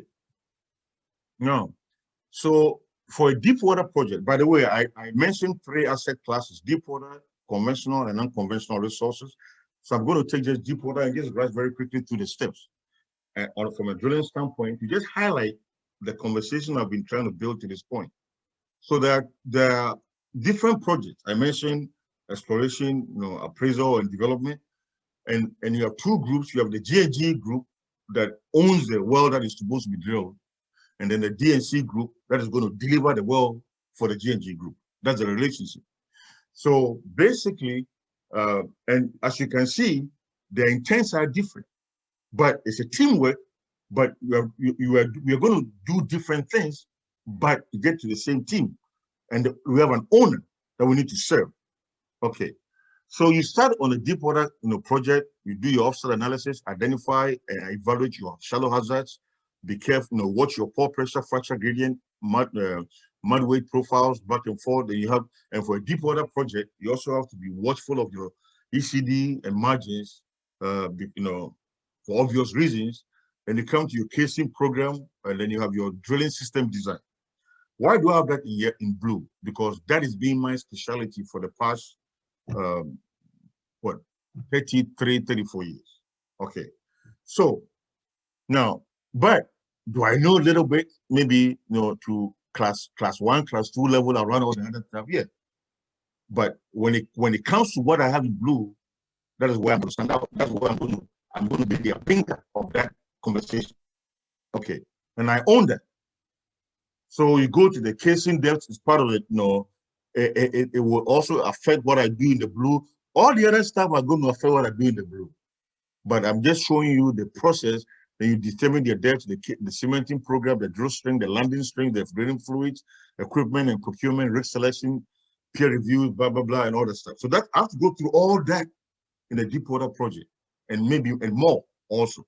Okay. And go to meetings with the G&G team back and forth. But this is what a drilling guy has to know. So within the drilling, you see what is happening right now? Within the drilling, you see how I've broken it down into the drilling of the drilling. That's what is going on right now. Now, when you look at any drilling engineering textbook, it's going to tell you that if you increase your weight of bit, your ROP or rate of penetration is going to go up. That's a yellow. Okay, so this is what I have here. Okay, here on 1 on the left side in yellow. So that's what we learned. Yes, sir. Can you see what I just did? Okay, so that's what is in the yellow, the graph on the left side. Now, that's what we learned in the textbook. That's what I learned in drilling. I mean, in drilling engineering classes, back and forth. You know, increase weight on bit, ROP goes up. You know, back and forth. So somebody would say, so if I look at that graph, the intent is, so if I increase the weight more and more and more, ROP goes up more and more and more and more. That's what it means. Now, then in time, we came to the blue and said, wait a minute, if I increase the weight on bit, ROP goes up. But it's going to get to a point, too, where the ROP begins to come down, even as I increase weight. And there are reasons for why that is happening. That becomes the next part of my journey to understand the weight effect. Remember, I identified the drilling system design. I listed a bunch of things. Let me go back. Maybe you missed it. So when I'm here on the drilling system design, I have the bit, the reamer, the DHA, the drive system, hydraulics, the formations, all the stuff, the well profile, all the things are going to come in that conversation. And I have the drilling parameters roadmap. And for the drilling parameters roadmap that I have underlined, I'm picking one, which is the weight of bit. And we're having a conversation on the weight of bit. Okay. So you see what just see what I'm doing. Actually, it's like me taking something and breaking a piece. And of that piece I broke, I'm breaking another piece. And of that little piece, I'm breaking another piece. That's what is happening. So on that weight conversation, we begin to see that if I increase the weight, it gets to a point 2 on that weight, on that ROP to weight relationship where the ROP begins to come down. And we call that point 2 the flounder point. And so it does not go from 2 to 3, it goes from 2 to 4. Now, the issue then becomes, so if I'm a drilling engineer and I'm beginning to see this coming up, I'm like, under what conditions does 2 not go to 3, but 2 go to 4? Under what conditions? If you are not asking that question of that graph when you saw it, you are not practicing engineering. You are practicing true and poor. You need to ask yourself, under what conditions does 2 not go to 3, but 2 goes to 4? Then, once you begin to work on that, you're going to see that, oh, wait a minute. Even the 2 that we thought was an improvement over the 1, the left side, the middle one, the 2 is even not what it is. And that now there is a new relationship for the weight. Remember, I'm talking of just weight, just weight. And I'm keeping RPM constant in this conversation. Now you are saying that, wait a minute. Sometimes I see 127, I see 126, I see 123, then from 3 I go to 5, I don't go to 4, and I see 128. So you see how it's all changed? This is not in a textbook. So that is what I mean by practicing engineering when you're asking questions of the data. Because the graph you see on the right side, there is data from the field that will show you when the graphs are behaving the way they are right now. It's not a straight line like the textbook tells you, increase weight and ROP goes up. That is engineering. That is how, so if I know when the graph will change will go from 128, and I want it to be 123, I need to do things to get 123 and stop 128. That is the value creation. If I'm not doing that about my weight on bid conversation, and I'm learning weight on bid as shown in 1, I'm just occupying space. I'm just occupying space in the conversation. And if I go to a meeting and people are presenting data and somebody says, oh, what? Oh, no, it's not like that. Because in the textbook, people will quote the book and back and forth like a lawyer. Case 1, case 2. Man, you are not only just wasting the meeting and people's time, you are stagnating development. That's what is happening. As engineers, our job should be why, how do we improve? Why is it like that? If you are doing that, people see you and you become the next Abinga. That's what it is. Okay, now let me do something else. Because this happened even yesterday. There was a meeting on rotary shareable drilling, and it came up and I wrote something on LinkedIn. If you go to my LinkedIn all activity, you see the conversation that happened yesterday. So based on I know you've touched on drilling vibrations. And by the way, we are drilling wells in Ghana, 10 wells, and I don't know, Jubilee back and forth. If somebody in the drilling class started looking for the data, that person will begin to plot all these graphs I'm talking about.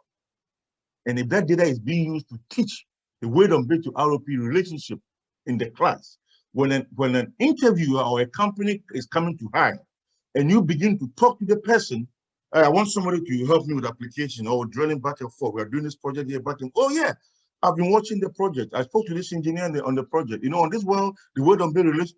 Man, if I'm listening as your interviewer and you're talking to me like that, I'm going to stop the interview. I'm going to make you sign your offer letter immediately. That same afternoon, you are signing it. You are bringing me value.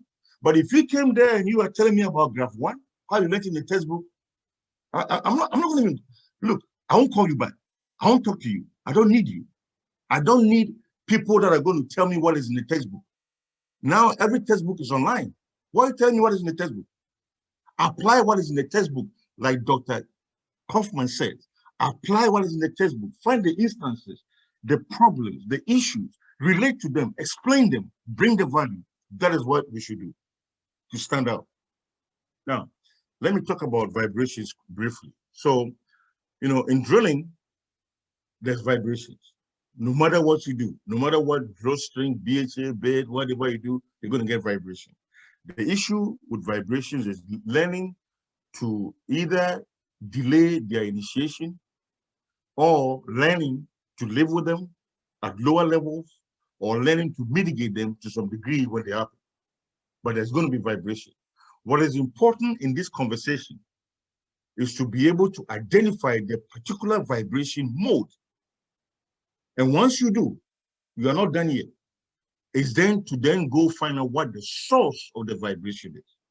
Yesterday, in the rotary shareable conversation, someone in the audience asked the panel, what is the primary cause of failure? What is the primary failure, or what events cause the most failure of your tools?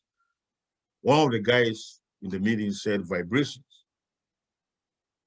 And the guy goes, okay. And the one guy in the panel says, well, so we have all these tools that measure vibrations and do all the stuff here back and forth. And I wrote a comment. I said, we have known of vibrations since Alan Sino, Tommy Warren, Juro Zeisling, Sue Bear, Martin Fear started talking about vibrations in 1985. We've known that. Okay. Our issue is not with the vibration. Our issue is identifying the source of the vibration. If you don't know what is killing you, how are you going to stop yourself from dying? So we talk of vibrations and it looks like death. Vibrations coming, the tools fail. Yes. But why is a vibration occurring? That's what I wrote. I said, so if vibration is the reason for the failure. Why aren't we spending our time identifying the sources of the vibration so we can fix them at source, as against measuring the vibration, which we know is going to happen? Why are you going to measure and tell me something that I know is going to happen when you can tell me what is causing it so I can go fix the cause or the source to fix the problem? That's engineering.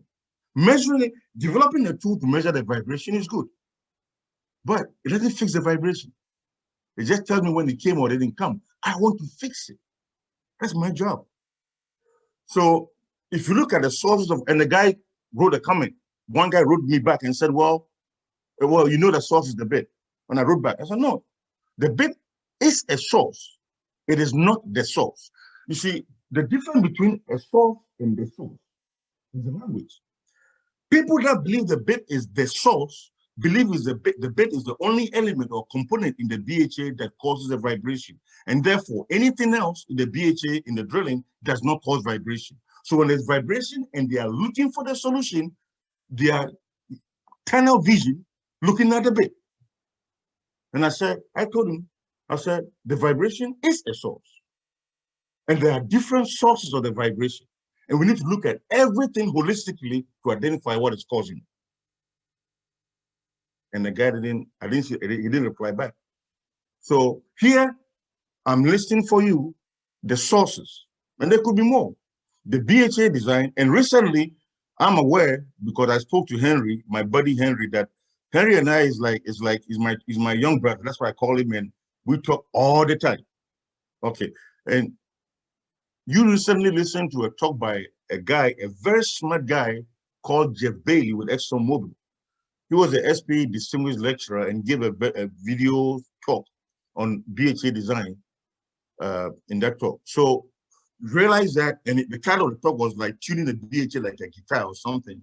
And Henry, I mean, I was aware of it. I know Jeff Bailey very well, very good friend of mine, and I knew what he was going to be talking about. I didn't sit in the meeting, but I knew, I know him and I have had lots and lots of meetings and conversations in our career. So anyway, so look at the vibration source. BHA component, sizes and geometries, the drill string design, the pipe sizes, pipe lengths, drill system type, whether you're running a PDM, a rotary steerable tool, a point tool, a push tool, all those conversations coming, the formations drillability, the hole size, the drilling parameters, the bit type. If you're running a reamer in the BHA or a hole opener, the drilling fluid, the type of fluid, and the weight, the weight of your fluid, as well as your well profiles, your build rates, your drop rates, your drop, all those things contribute to vibrations. So if you are tunnel vision and you said, oh, vibrations, I've measured it, and my indication is that the bit is the source. Therefore, to fix it, let me go look at the bit. Man, the game is being played at the Tamale Sports Stadium, and you are standing with Shatawale at Ashaiman. You have no idea.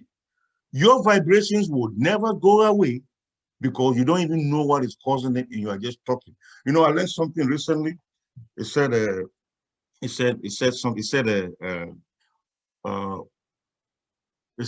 it's different. I'm going to try and apply it to our conversation. It says people talk. Some people talk because they want to say something, and some people talk because they have something to say. It's different. Some people are just, you know, they come in the room, blah, blah, blah, blah, because they want to be heard.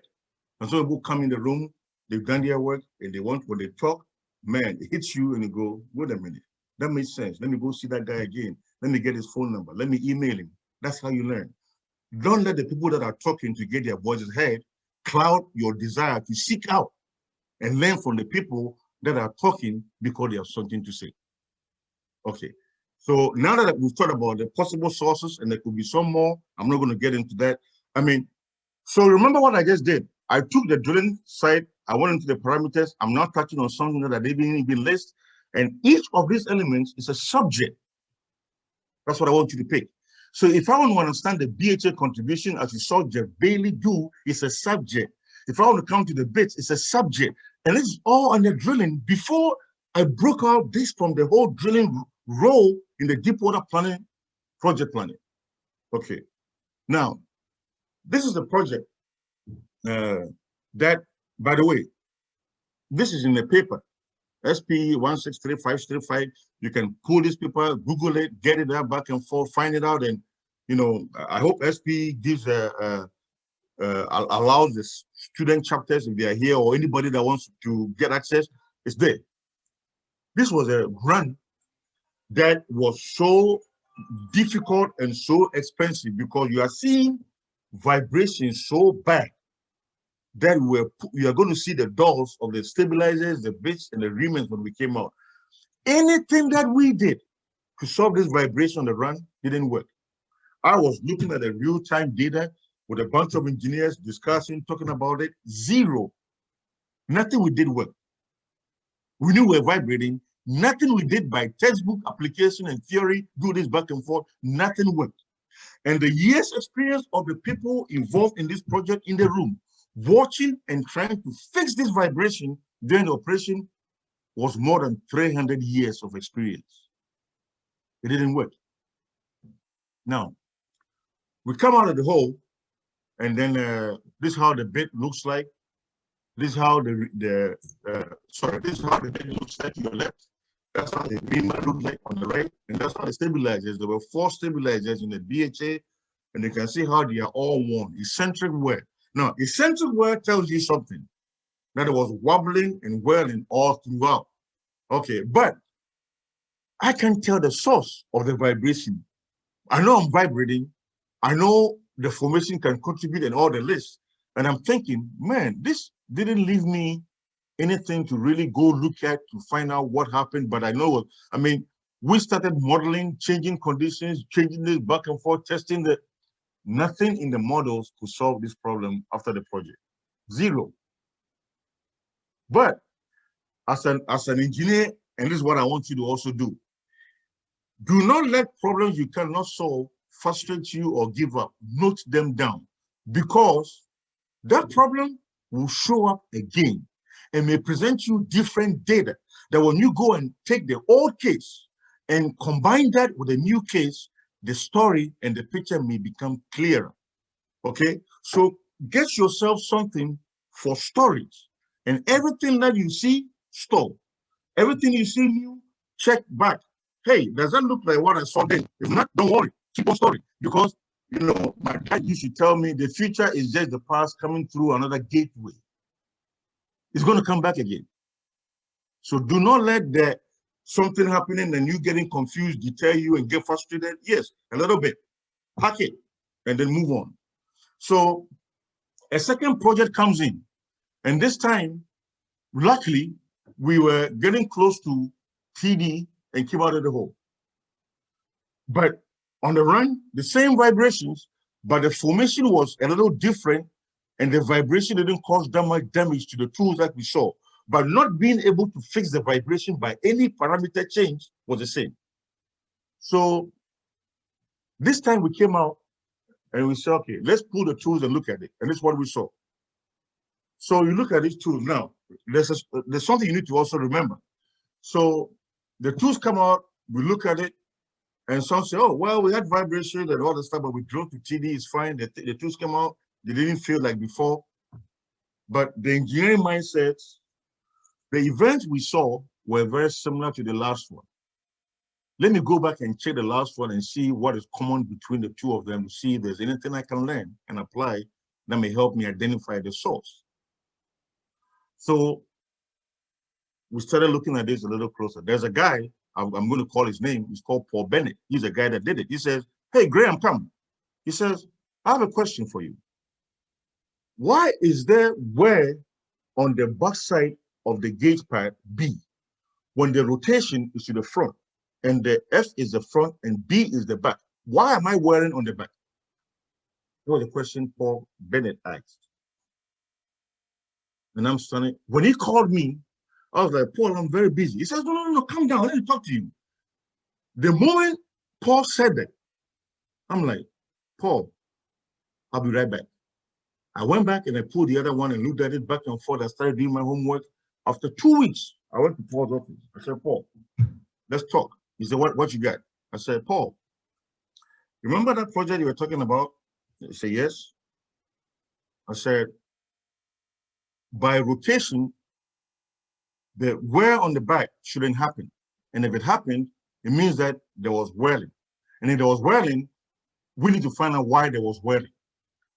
And remember that on the last case, anything we did not solve the problem, and the same thing happened here. Please remember that the first case that I showed you on the way, and this case is all mechanical engineering, has nothing to do with petroleum engineering. It's all mechanical engineering. That's why I told you earlier that petroleum engineering is a borrowed science. All we're doing now is all mechanical engineering. So the guy, having said that, and me looking at it and going back to him, I said, Paul, there's one thing that is common between the two of them. He said, what? I said, in all our desire, we're trying to stop vibrations. He said, yeah, but we are vibrating. I said, yeah, that's what I'm getting to. Let me build my case. I said, one condition for vibration control, and if you are effective in your design attributes, is that the hole size you drill is very close to the OD of the drill bit. So if I have a 12.25-inch bit, and I'm very stable drilling, and I look at my caliper logs, my hole size is very close to 12.25. And that's how the system becomes stable. When it's stable, that's what it means. So if the hole is not washing out by hydraulic effects, then if I'm stable, then the hole size is equal to the bit size, very close. And there's never a case where an 8.5-inch hole is drilled, an 8.5-inch bit will drill an 8.5-inch hole. It never happens. It's going to be 8 3/4. If you're at 9-inch, it's always bigger because there's always vibration, like I said. Okay. Now, sometimes you get an 8.5-inch bit and it will drill you a 12.25-inch hole. You know you're in trouble when that happens from your caliper logs. I mean, it is so bad. And recently, I was talking to a friend yesterday who told me that even now we are tying fatigue failure on connections to borehole tortuosity caused by vibrations. That's another subject coming up. Okay, and again, all this is mechanical engineering. So I said, now, if the hole size that we are drilling is close to the size of the drill bit, and the stabilizers are even 1/8 of an inch under gauge, or the bit, whatever it is, they're all very close proximity. And we are designing and working on the VHA design stabilizer placement, like Jeff Bailey talked about, to make the system stable, in the hope of drilling a true gauge hole where the size of the bit and the size of the hole are the same. Then something will happen. Any tool in the hole that has an OD that is in close proximity to the well bore, if there's any sharp edge on that tool, when there's any excitation, vibrations in the drilling, that edge will cut the well bore. And if it cuts it, it will create a pivot point at the point where it's cutting. And that pivot point will cause me to wobble and well in the hole. And that vibration is not dependent on me increasing weight or reducing weight. It's based on the geometry of the tool in the hole and the hole size I have drilled. He looked at me and he says, are you crazy? I said, yeah, I may be, but that's what is happening. And that's why you have wear on the back side and wear on the front side. Then he said, okay, so if you are postulating this theory, how do you fix it? I said, that's my next step. I said, look at all these stabilizers on the left side, initial tools. Look at all these stabilizers and their geometry. Okay, you see all the lines? You see this here? It's a line. You see here, this here, a line. We don't want any lines on the tool because they are grabbing when the rock is hard and the whole side is true to the bit. It's grabbing. So we take a tool like that, look at the surface and look at the edge, that straight line. This came from the rig. I said, we're going to put different geometries or preparations on the edges so that when it comes into contact with the well bore, it is passive and cannot cut. Now, how do we do that? I came up with these 4 conditions, 1, 2, 3, or 4, dependent on the criteria or the hole size. So 1 is what I want.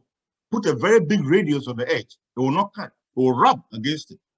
If it's sharp, it's going to cut like scissors, like a knife, like a blade. If it's rounded, it's a blunt knife, it will not cut, it will just roll against it. Then I say 1, 2, 3, 4. But sometimes the tools are so small that you don't have the room to put that radius on it, because I also came with the size of the radius. Okay. And we did that. So come to the right side and you see the new tools that were developed. That's what you see. There was no sharp edge. Went back and ran it on the next project, and the vibrations went away. So what did I just do? We had vibrations. That happened before, couldn't solve it, they understand it. And because the tools came in so damaged that you couldn't tell anything. Then the second time, the tools came in a way that you could see. I didn't see it, but somebody saw it and called my attention to it. That guy thought he was just showing me something. No, he had very powerful data that became more effective once I related that data to the past experience. Once that happened, I didn't stop there. How do we fix it? How do we create value? The value is in the solution that can be applied to make the vibrations go away. Because remember, if the vibrations are occurring, you are tripping tools, you are failing tools, your cost of your well is going up. And remember the definition of drilling efficiency, there was lowest cost increase. Lowest cost increase. Anything that causes me to fail raises my cost. If I'm not failing, my cost goes down. I'm tripping less. The tools are staying in the hole longer. I'm drilling longer. Time goes down. So that is what I mean by creating value. And since we did that, it went away. Now, what I've just shown you, you cannot model. It came from me or somebody like Paul looking at it and not just saying, oh, I see the word there. Let me go to the next picture because the thing looks good. It's just a little way on the back. No. When he saw it, he alerted people that could go look at it. That's what I mean. You're on the rig. You're doing work. You see something, question it. Why is that not A by B? Why is that word there? Why is that? Why do you do that? That's what happens. If you are interested in this story, SPE 163565, please read it, and everything is in there. From the whole thing and how it became applied to different projects, blah, blah, blah, is all there. By the way, I think we've gone long. I think Henry will be mad at me. I'm going too long now. Okay, so let me just share some light on the career paths for a service company and an operating company. An operating company has got different disciplines that have different departments working on. Now, in drilling, so basically, you can be in completions back and forth, but basically you see the top side, you go on the top horizontal. So you are learning parts of production, and you come to fluids, and you're learning cementing, facilities, reservoir, drilling, completions. As an operator, you're working for an operating company. That's what you normally do. As a drilling engineer or somebody in the petroleum engineering function, you are doing that. You are learning across. So you become a master of all trades. You learn this, you learn that back and forth. Now, if you go to the service side, you go and you take a discipline and you dive down vertical. So the career paths, the career implications are different. One allows you to learn across. One wants you to zoom in and dig down deep. So let's take drilling. And you see, we have drilling, you have casing, wellbore placement, performance drilling, logging, wellbore, wellheads, others back and forth. I've just cut it short, no room. So let's take performance drilling, and you come to the right. And the performance drilling and the drilling, look at the elements that need to be discussed or you need to become conversant in or to know. So if I'm at the operator level, I learn about this stuff, but in hearing or in passing. And the more time I spend, I'll go from completions 1, completions drilling 1, and I come to 2. But I'm still going across. But if I'm in the drilling with a service company, I'm digging deeper. So look at it this way: if you spend 10 years with an operating company, you become a very good drilling engineer. You know a lot of things. But if you spend 10 years with a service company, you are more likely to have zoomed in into something and tore it to the roof into shreds down. Wait a minute. It's Alassane Husseini, the same guy I was talking about. I saw a lesson. I need to talk to him. So you dig deep, vertical down. The career paths are different. Now, some companies on the operator side create departments of SMEs that do what the service companies do also. But it depends on the size of the company and their, and their budgetary restrictions or possibilities back and forth. So remember this, service, you dig down, operator, you dig across. Now, realize something. Normally, when operators want drilling engineers or completions back and forth, they will go to the service people. Because the service guy, once he's digging down into a discipline, is hearing conversations in meetings around him, but he comes in with something strong that he can bring immediate value to improve quicker. So if I need a drilling engineer, I'm going to say, okay, let me go find somebody that has done all this. He comes in, I have other things to do back and forth. He will learn that. Remember, as an engineer, one thing that we are good at is fast. We can learn quickly. You give us things, you train us, boom, boom, boom, boom, boom, we are there. But it's the background to creativity that people are looking for to help bring value quicker. So the approaches are different between the two of them. Okay, so let's look at the career development. You need to have a growth mindset. And a growth mindset, remember what I said earlier, is not what has been done, but it's why was it done that way? What happened? How do we improve? That is a growth mindset. And we need to always practice engineering. Practicing engineering is not doing what was done or what you read in the book. Is the application. Go back to the definition of engineering as we laid out in the beginning. And practice, that is what I call the practicing engineer. The application of the principles designed to solve problems in a practical way for economic value. That's engineering. And never stop asking questions. Develop and expand yourself. The boys, beer bar, back and forth. Remember what I talked about with the strengths of departments and schools. Every school is not just UMass or KNUST, LSU, Stanford, all of them have strengths. Okay, it's a good thing, but you as an individual with fewer possibilities and fewer opportunities, with lots of competitions and a supply that is outstripping demand, needs to stand out, create value, be the abenga of yourself, and then create into the career paths. You can go the service way and know what it means based on the diagram I just showed you, the operator way.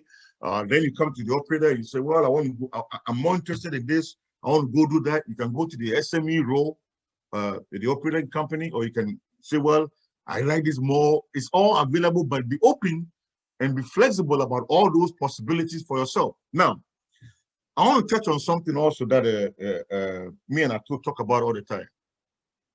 There are people that get into this profession and the very first thing they want or see is basically how to make money. Yes, we are working to make money to have a good life and live well, you know, the basic necessities of life. But we have been made to believe in Ghana and in Africa that only managers are rewarded well. That's not true. Value creators should be rewarded well, like I said before. And the value creators, there are people that do not want to be managers. They want to create value, keep on always analyzing, thinking. There are people like that. I know a lot of people that if you tell them, hey, be the, you say no, because I don't want that. But you see those people and you reward them because they bring you value. There are also people that when they start, they want to be managers. No, meanwhile, they haven't even driven, they haven't even become their planqué. They haven't even gone on the trot to collect the money and become their planqué and wear the sweaty shirts and do achai and all those things. Suck. They haven't done it. But they want to be the driver of the bus. How can you drive the bus when you have not been their planqué? Guys, truthfully, leave that. You have to grow into that job. Prove yourself. Be strong in your technical disciplines. And people will assign you that roles and you may take or reject based on what you like and want to do. Don't get up and say, BS in petroleum, let me go do masters in oil and gas management because I want to be a manager. Who told you that? That's how it works. I see people that are doing that. I meet them in Ghana. I met a guy at the airport one time and he was telling me, we got talking by accident and he started telling me all this stuff. Very smart guy, you could tell on all the things he's doing back and forth. I'm like, this guy needs somebody to talk to him. but he's doing it. And at the time I was going from Accra to Kumasi, I couldn't, we were boarding. And all throughout my flight back and forth, I was thinking about this guy. He's got all the degrees. That's why, because he wants to be a manager in oil and gas. Dude, you haven't even made a connection on the rig yet, but you want to be a manager. There are people there are Ghanaians. Alan Duupo is a very good friend of mine, also a very proud mobile guy, and I told he's an Augusto guy. I don't like the Augusto side, but I like him. But these guys are very smart, very knowledgeable. They are mentors. Listen to them and learn from how they got to where they are, because there's a journey. Like Kofi Kinata would say, you know where I am today, but you don't know my struggles or my journey. There's a journey, there's a struggle. Everybody goes through that. If I told you where I've been and what I had to do back and forth, you'll be saying, whoa, yeah. But people don't tell you those stories. You only see them when they are where they are, because you think, oh, they are there, so you want to be there. No.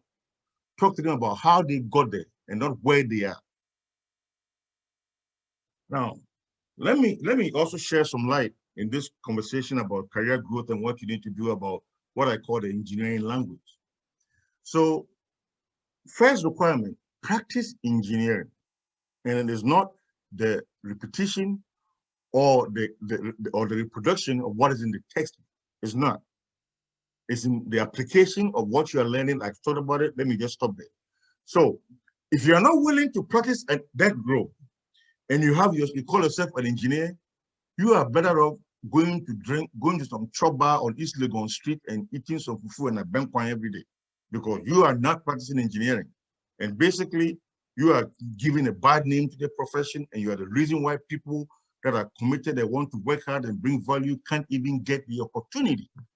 Because you have become, like somebody told me in Nigeria one time when I visited, he said, Graham, the problem to the solution to the concentration, the solution to the problem is dilution.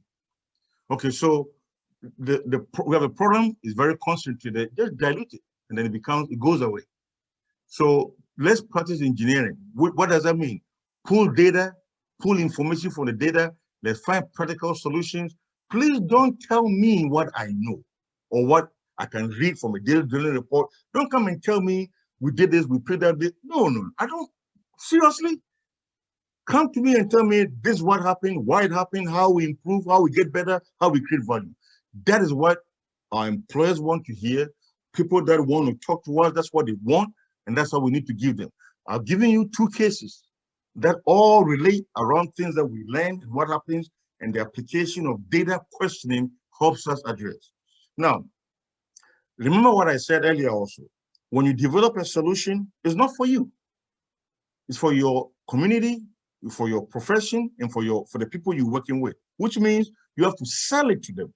So every engineer is a salesperson, but not a salesperson like at Makola or Kokompe or something. No, you're not selling spare parts, but you are selling an idea. So you meet with your peers and you have to convince them that your interpretation of the data and what you want to do is what needs to be done. You have to do that.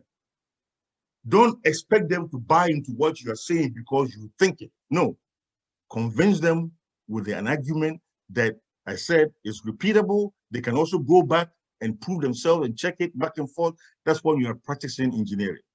So you sell it to your peers. Now, you sell it to your peers, obviously there's going to be rejections, right? I don't agree with you. Oh, no, we can't do it. Oh, man. All that is fair. You need that. You need to hear that. I'll tell you something, that if you are practicing engineering, your best customers are the people that tell you no once you present an idea. We think those people don't like us and they hate us. They are our best people. Why is that? Because whereas it takes you longer, more tasking, more difficulty to convince somebody that comes from a no position, it takes long. When that no person becomes your yes person, believe me, he becomes your biggest disciple.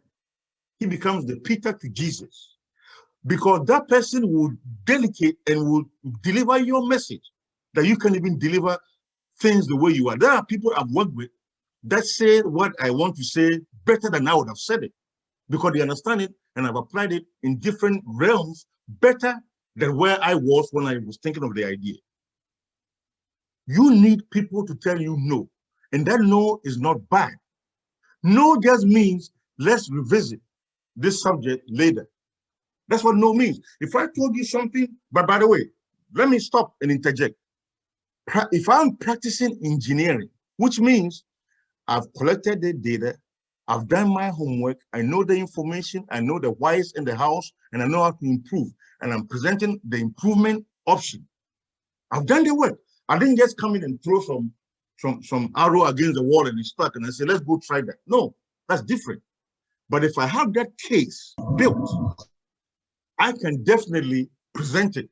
And somebody says no, that no to me means let's talk about this later. Or no, and all that it means to me, maybe I didn't give him everything he wanted to hear because I'm convinced. I've done my work. But he said no. It means let me go check myself. I may have missed something and I'm going to go back. That's what a no means. Maybe somebody will say, well, I think you have a good idea, but I don't think, maybe. That just means find time on my calendar for a more detailed discussion. Because that person has got doubts. Maybe there are some parts that he's got questions too that didn't come out clear in your delivery. Just set up time, get a one-on-one or something, and sit down and say, what were the concerns that you had, and get that person.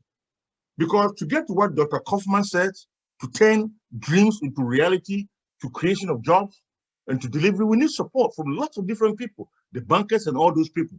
So to do that, maybe and no, that's what a maybe means. It means that give me a more detailed discussion. Now, then you have the people that will tell you yes. Yeah, good idea. Now, when somebody tells you a good idea, it doesn't mean go and do it. It just means you need to ask that person, because that person that said yes, indirectly what he wants to tell you is, how can I help you get this accomplished? You need his input. You need him to help you in a way to clear some paths for you, or to clear some wedges, bushes, and make the road straight for you. People do that. Those are the managers, the supervisors, your peers that can, oh, I know that guy, that can talk to him. You understand? That's what it means. Because at the end, your value creation depends on you selling that idea to the point where it can be effected or executed. And people need to come in. It's not you say I have an idea and that guy said, yes, I'm going to go do that. No, because sometimes as engineers, our analysis of conditions will be based on how we got some data and how we interpreted it. And if that person that said yes, maybe has some data that he can show you, then you say, oh, wait a minute. Oh man, that issue there, maybe your data is what I need to use to get me a better conversation. That is it. So either way, no, maybe yes, so long as I'm practicing that idea, man, I'm not giving up. Don't give up. Don't give up because somebody said, yeah, no, maybe.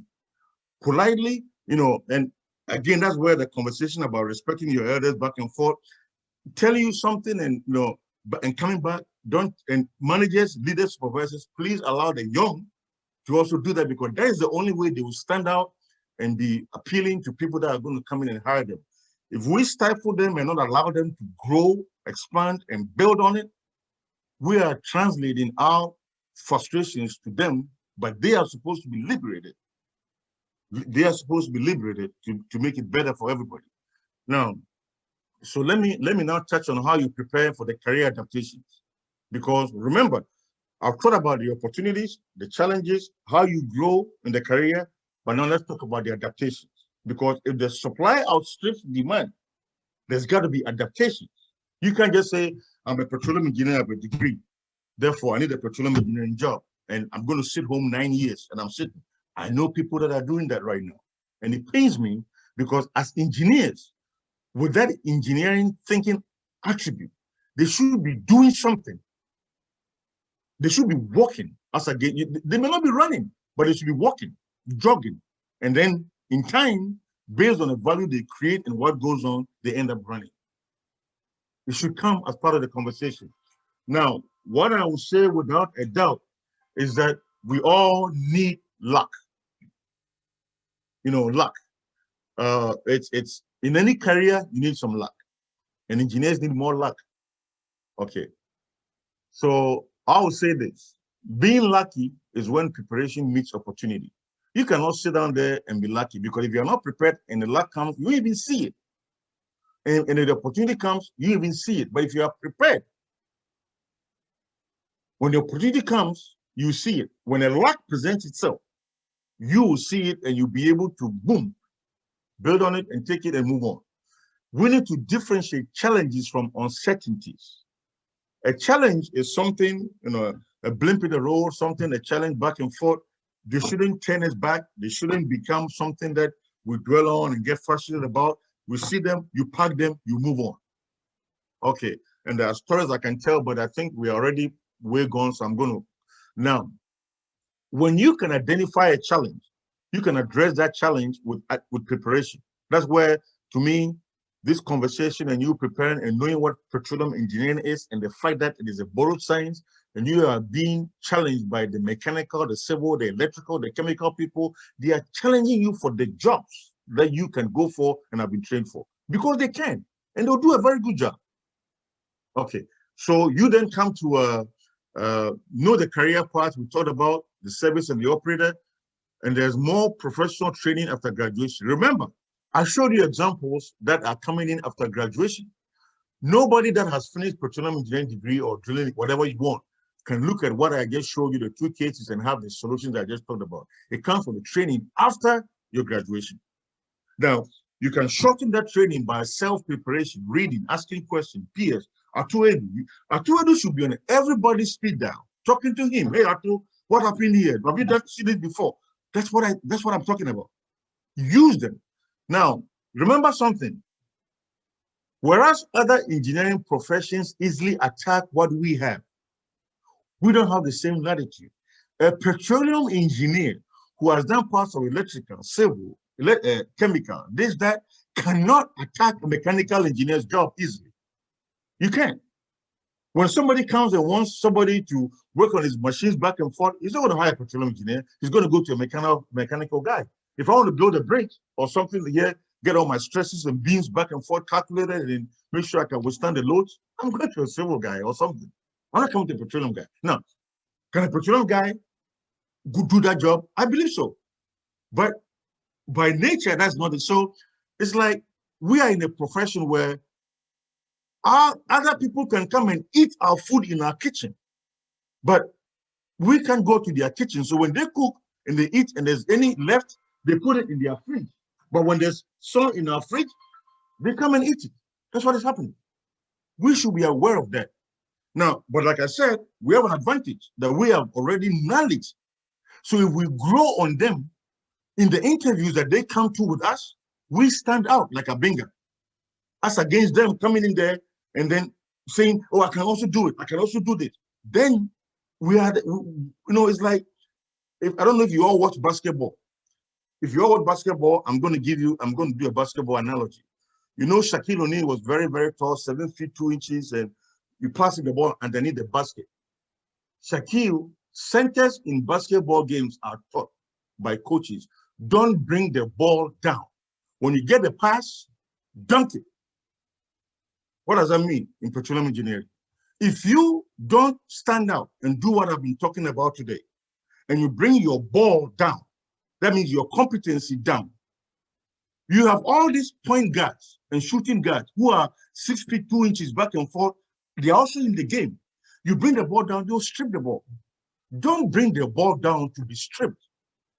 Hold the ball up, because you have the initial advantage of having been taught different facets of the profession. Use that to your advantage. Grow yourself where you are more appealing. And remember, you will be hired as an engineer and for your potential, not because you're a petroleum engineer. If I want to hire you, I'm hiring you because I can see that you are prepared to expand.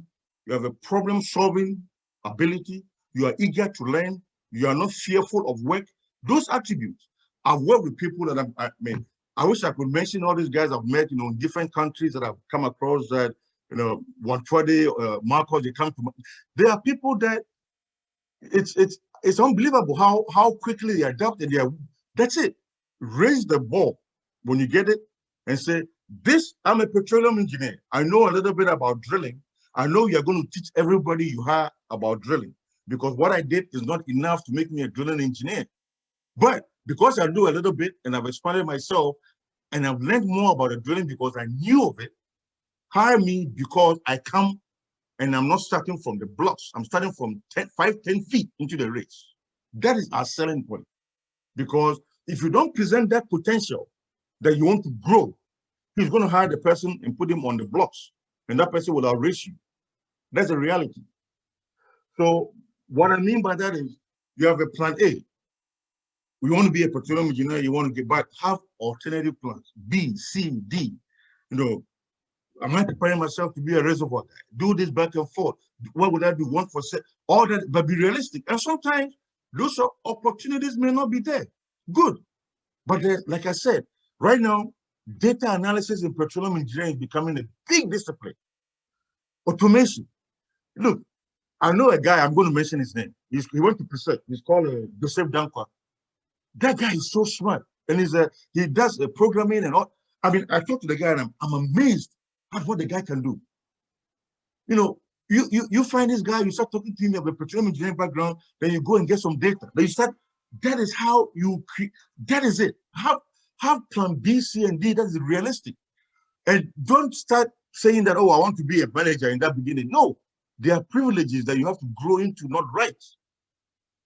And don't think that because you went and did a master's in petroleum management or this, you're going to come and make, no, nobody will.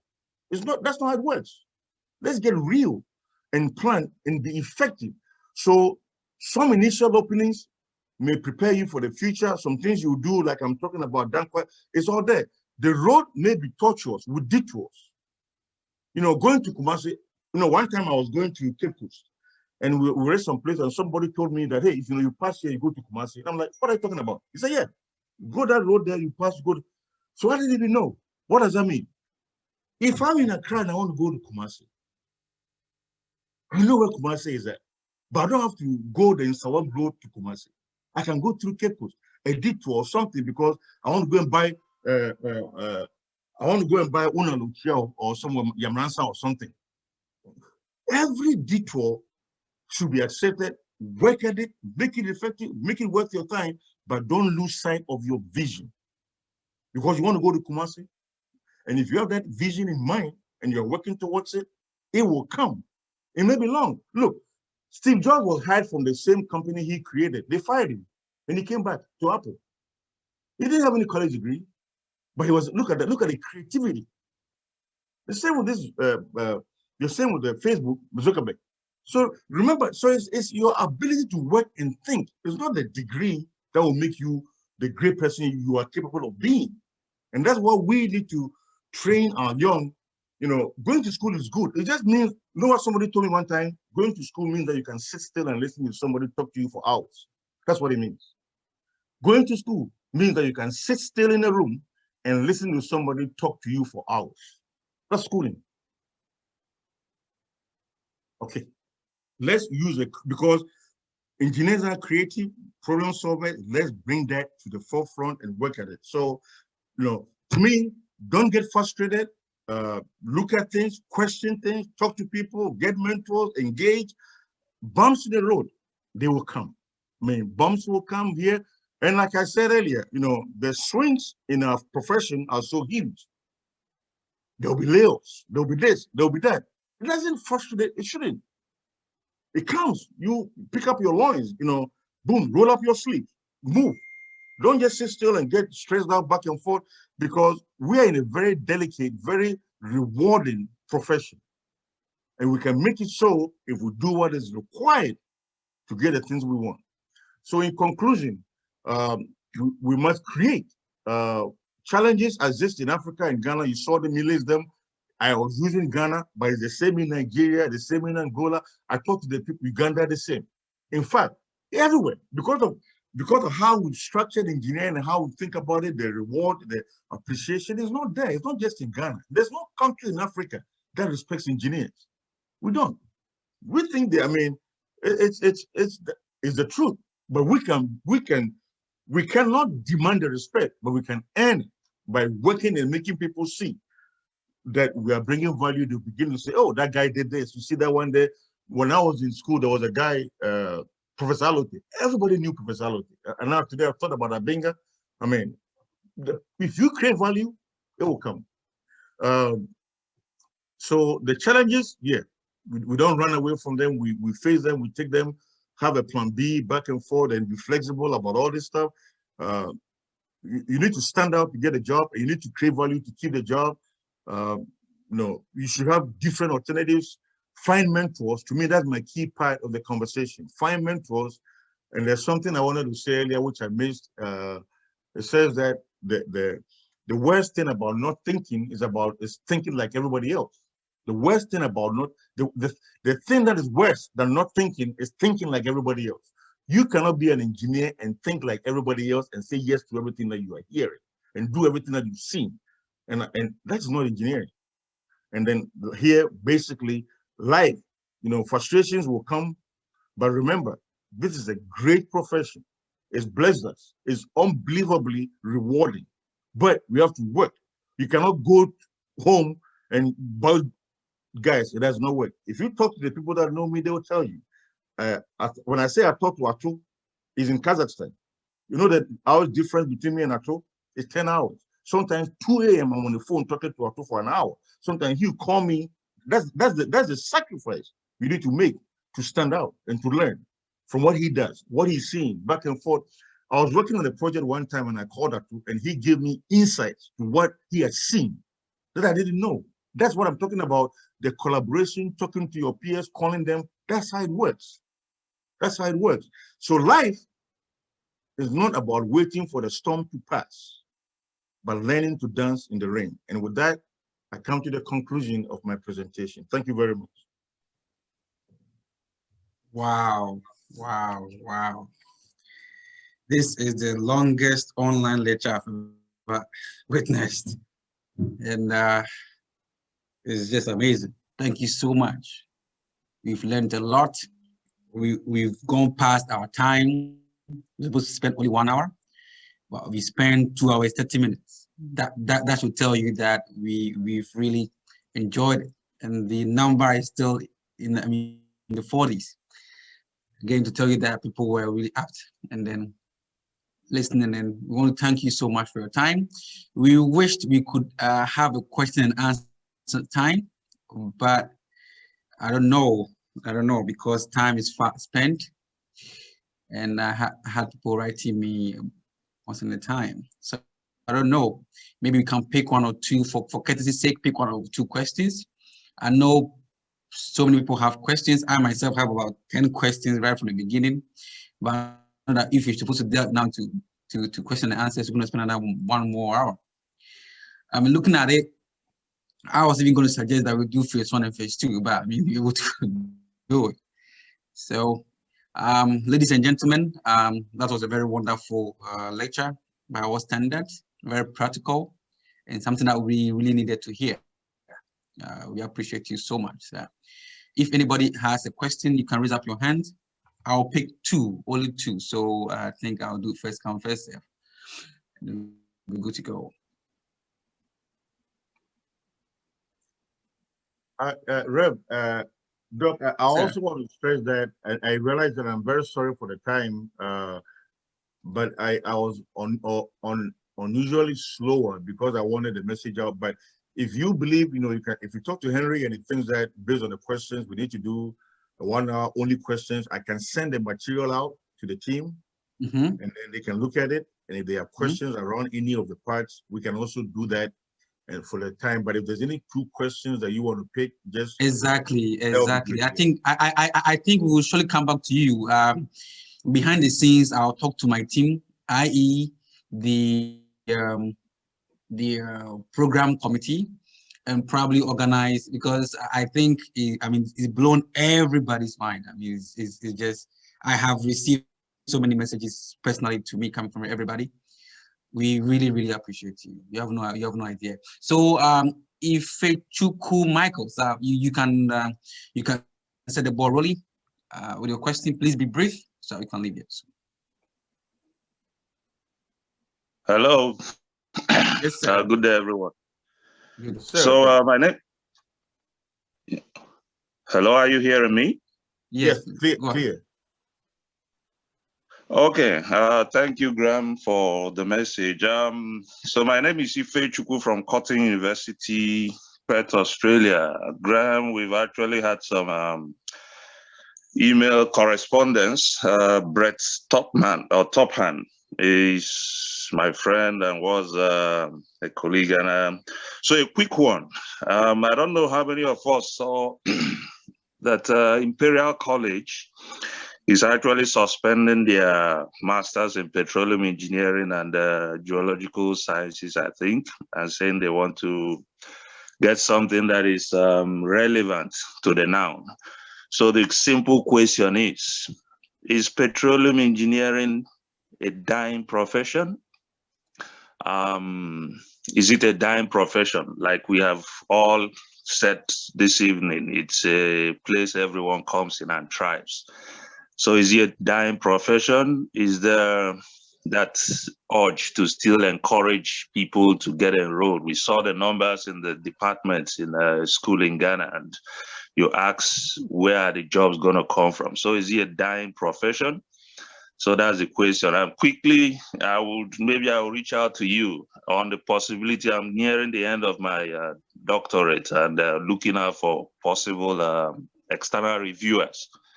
So I'm working in a drilling optimization of PDCs. I don't know if you will be willing to serve as one of my external reviewers. Yeah, thank you. Okay, I'll answer your question from the last part. So I remember I've done external reviews for people that are graduating in graduate programs. I did. So yeah, I remember you from when you mentioned Brett's name, the name came quickly. So yeah, I'll do that. I'll gladly do that, and it'll be an honor to do that and work with you. Now, the other part as to whether it's a dying profession, I don't think it's a dying profession. I think it just needs to be adapted and made more relevant. And to answer your question, really, I'll give you another story, and I cannot mention the name. So there's a university in Texas that actually offers petroleum engineering that got into contact with a company so that their curriculum could be amended to fit what the company that hired most engineers wanted. You see what I'm getting at? So because it's a borrowed profession, and like you said, other people can come and thrive in it, we that take it should have that advantage of taking the classes and making it more relevant for immediate use when we come out. So the advantage becomes, if I'm going to hire anybody and train him to be a petroleum engineer, and it's going to take me maybe 2 years, because when I bring in a mechanical engineer and I want to train him as a drilling engineer, it's different from if I want to train him into give him an opportunity, because you don't know whether the guy is going to like production, facilities, drilling. You don't know that, but you've hired him as a good student.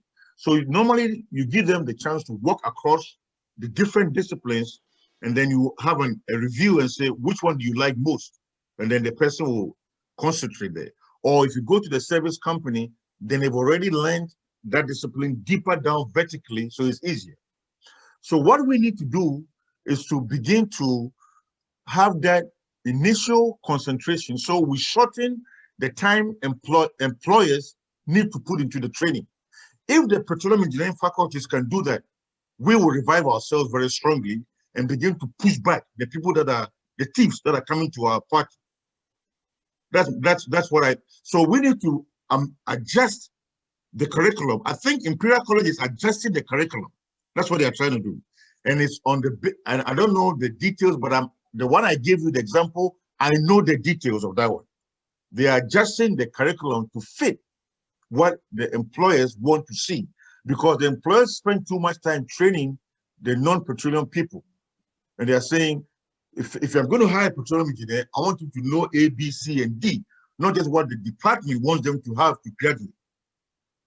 I don't know if I've answered your question. Okay. Thank you so much. Yes. Thank you. Okay. I will pick one more from Ford, and then I've received some suggestions, seconding to the point that we would like to have another session with you for the question and answers. In fact, we'll be happy to receive the slides and then have one other session with you. We'll share with you the time and day soon. But yes, Ford, please shoot. All right. Thank you very much, Graham, for your valuable lecture you've given us and presentation. I really appreciate it. And to be honest with you, I would suggest that we have, from your practical point of knowledge, we have a whole 1 hour section to go through Q&A so that you can help us. So my question is not even it's a suggestion and a question in a fold.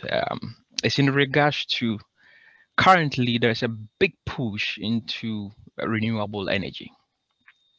From where I work, there's a big push into the renewable energies, and then now we still have petroleum engineers going around. Is it something that you would suggest that these can also be in terms of adaptation, when you talked about adaptation in the next 10 years, 20 years? I know that it's not going to be soon for us to jump, but there's a transition in building rigs, in building everything, all the operators, drilling contractors, everybody is trying to transition, and then there's a big push worldwide. Will you recommend that people start to take courses in that sense as well, in terms of adaptation, people who have experience in petroleum trying to move across to these areas of renewable energies and going green worldwide? Thank you. I think that question is for the politicians and beyond my pay grade. But what I will tell you is that no matter what renewable becomes renewable in the renewable world, you're always going to need petroleum. Okay. So yeah, they talk about it and then they want to, because remember that I don't see the renewable replacing petroleum personally in the next 10, 20 years. It's going to come, it's coming, but it won't be that. Right now, I think that the adjustment should be more towards the automation, the data analysis and all the stuff, big data usage around petroleum. That's the next evolution, because remember, all this is about cost. I know that people talk about green, but remember there's also a lot of work being done around all this the geothermals. In fact, geothermal is a big conversation right now, and that is also clean. So it's going to compete, and at the end of the day, the one that is going to bring more returns with less is all business. So if we are drilling wells for fossil through hydrocarbons, and we can get better and be more efficient, and our cost is going down back and forth, we're going to compete. And then the stuff about the renewables will come, but it's been going on for years and years. All these plug cars and this and charge it, they're all going to, it's always there. I wouldn't, you and I generation shouldn't worry about that. That's maybe I'm wrong, and the politicians have a different take, and they're going to speed it up and do more things with more incentives to grow that side. But there's things that we need to do in our petroleum space right now to be more efficient and get cleaner look, drilling of geothermal wells is a big case now. It's a whole different application, geothermal drilling. So what are we doing in that space? Because everybody, if you go to Nevada, you go to the Philippines, you go to there are people going big on geothermals right now. I would say renewables is in the horizon, but I will do the walking gradually to clean and then get there when it happens. But I wouldn't jump to that and do that. And by the way, if you went and did renewable energy, where's the work? Are there any work opportunities for you to go that you can get to right now? I mean, think about it first. So you hear about renewables coming up, being talked about on TV, YouTube, blah, blah, blah. Before you get into it, which is a good idea, think about the job opportunities. Because like I said, education is an investment. Like somebody told me one time, I don't know if you speak Ghana. In Ghana, there's a phrase said, if you're a villager and you come to Accra, okay, it means I didn't come to Accra to look at the sea. I came to Accra to find work and to make myself better. So before you I don't know if I said it right because my guy is gone bad now. But if you want to do something, think about it. Think about the joy about it, but think about the opportunities that it brings and whether you can compete and whether the things you need to know to be competitive are available. Where you're gonna think about all that side. Okay.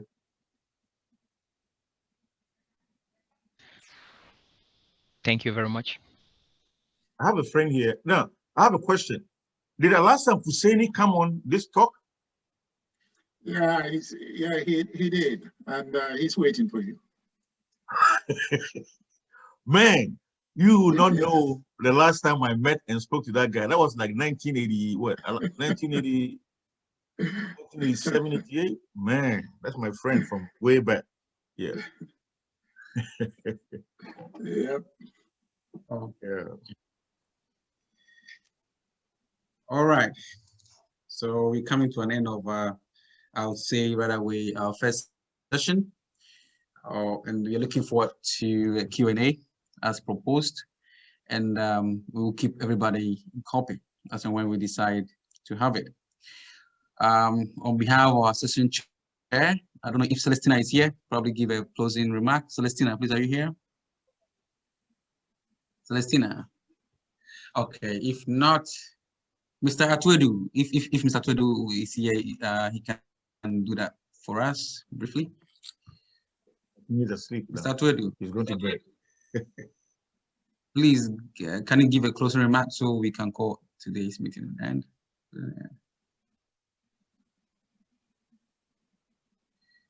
I think I saw him. Okay, that's fine. Then Yeah, I saw him. Mr. Edu. Okay, can you unmute yourself? I can see your hands up. Oh, Arto is still up? Yeah, it looks like he's up. Can you unmute him? As the organizer, can you unmute him? No, we can only ask to unmute. Oh, okay. Okay, that's fine. That's okay. Okay, so we want to thank you so much, Mr. Graham. We really appreciate your time. It's been a wonderful time spent with you. We couldn't even see that time was flying that much. We really like diversity of the lecture. So I'm not going to give you a summary. It was just beautiful. We're looking forward to having you again, and we'll communicate. So on behalf of SPE Ghana and SPE Nigeria from anywhere that join us, we want to say a big thank you so much for your time and for knowledge sharing. Thank you very much. And hopefully we can do some more exciting stuff. Thank you very much for your time also. Thank you very much.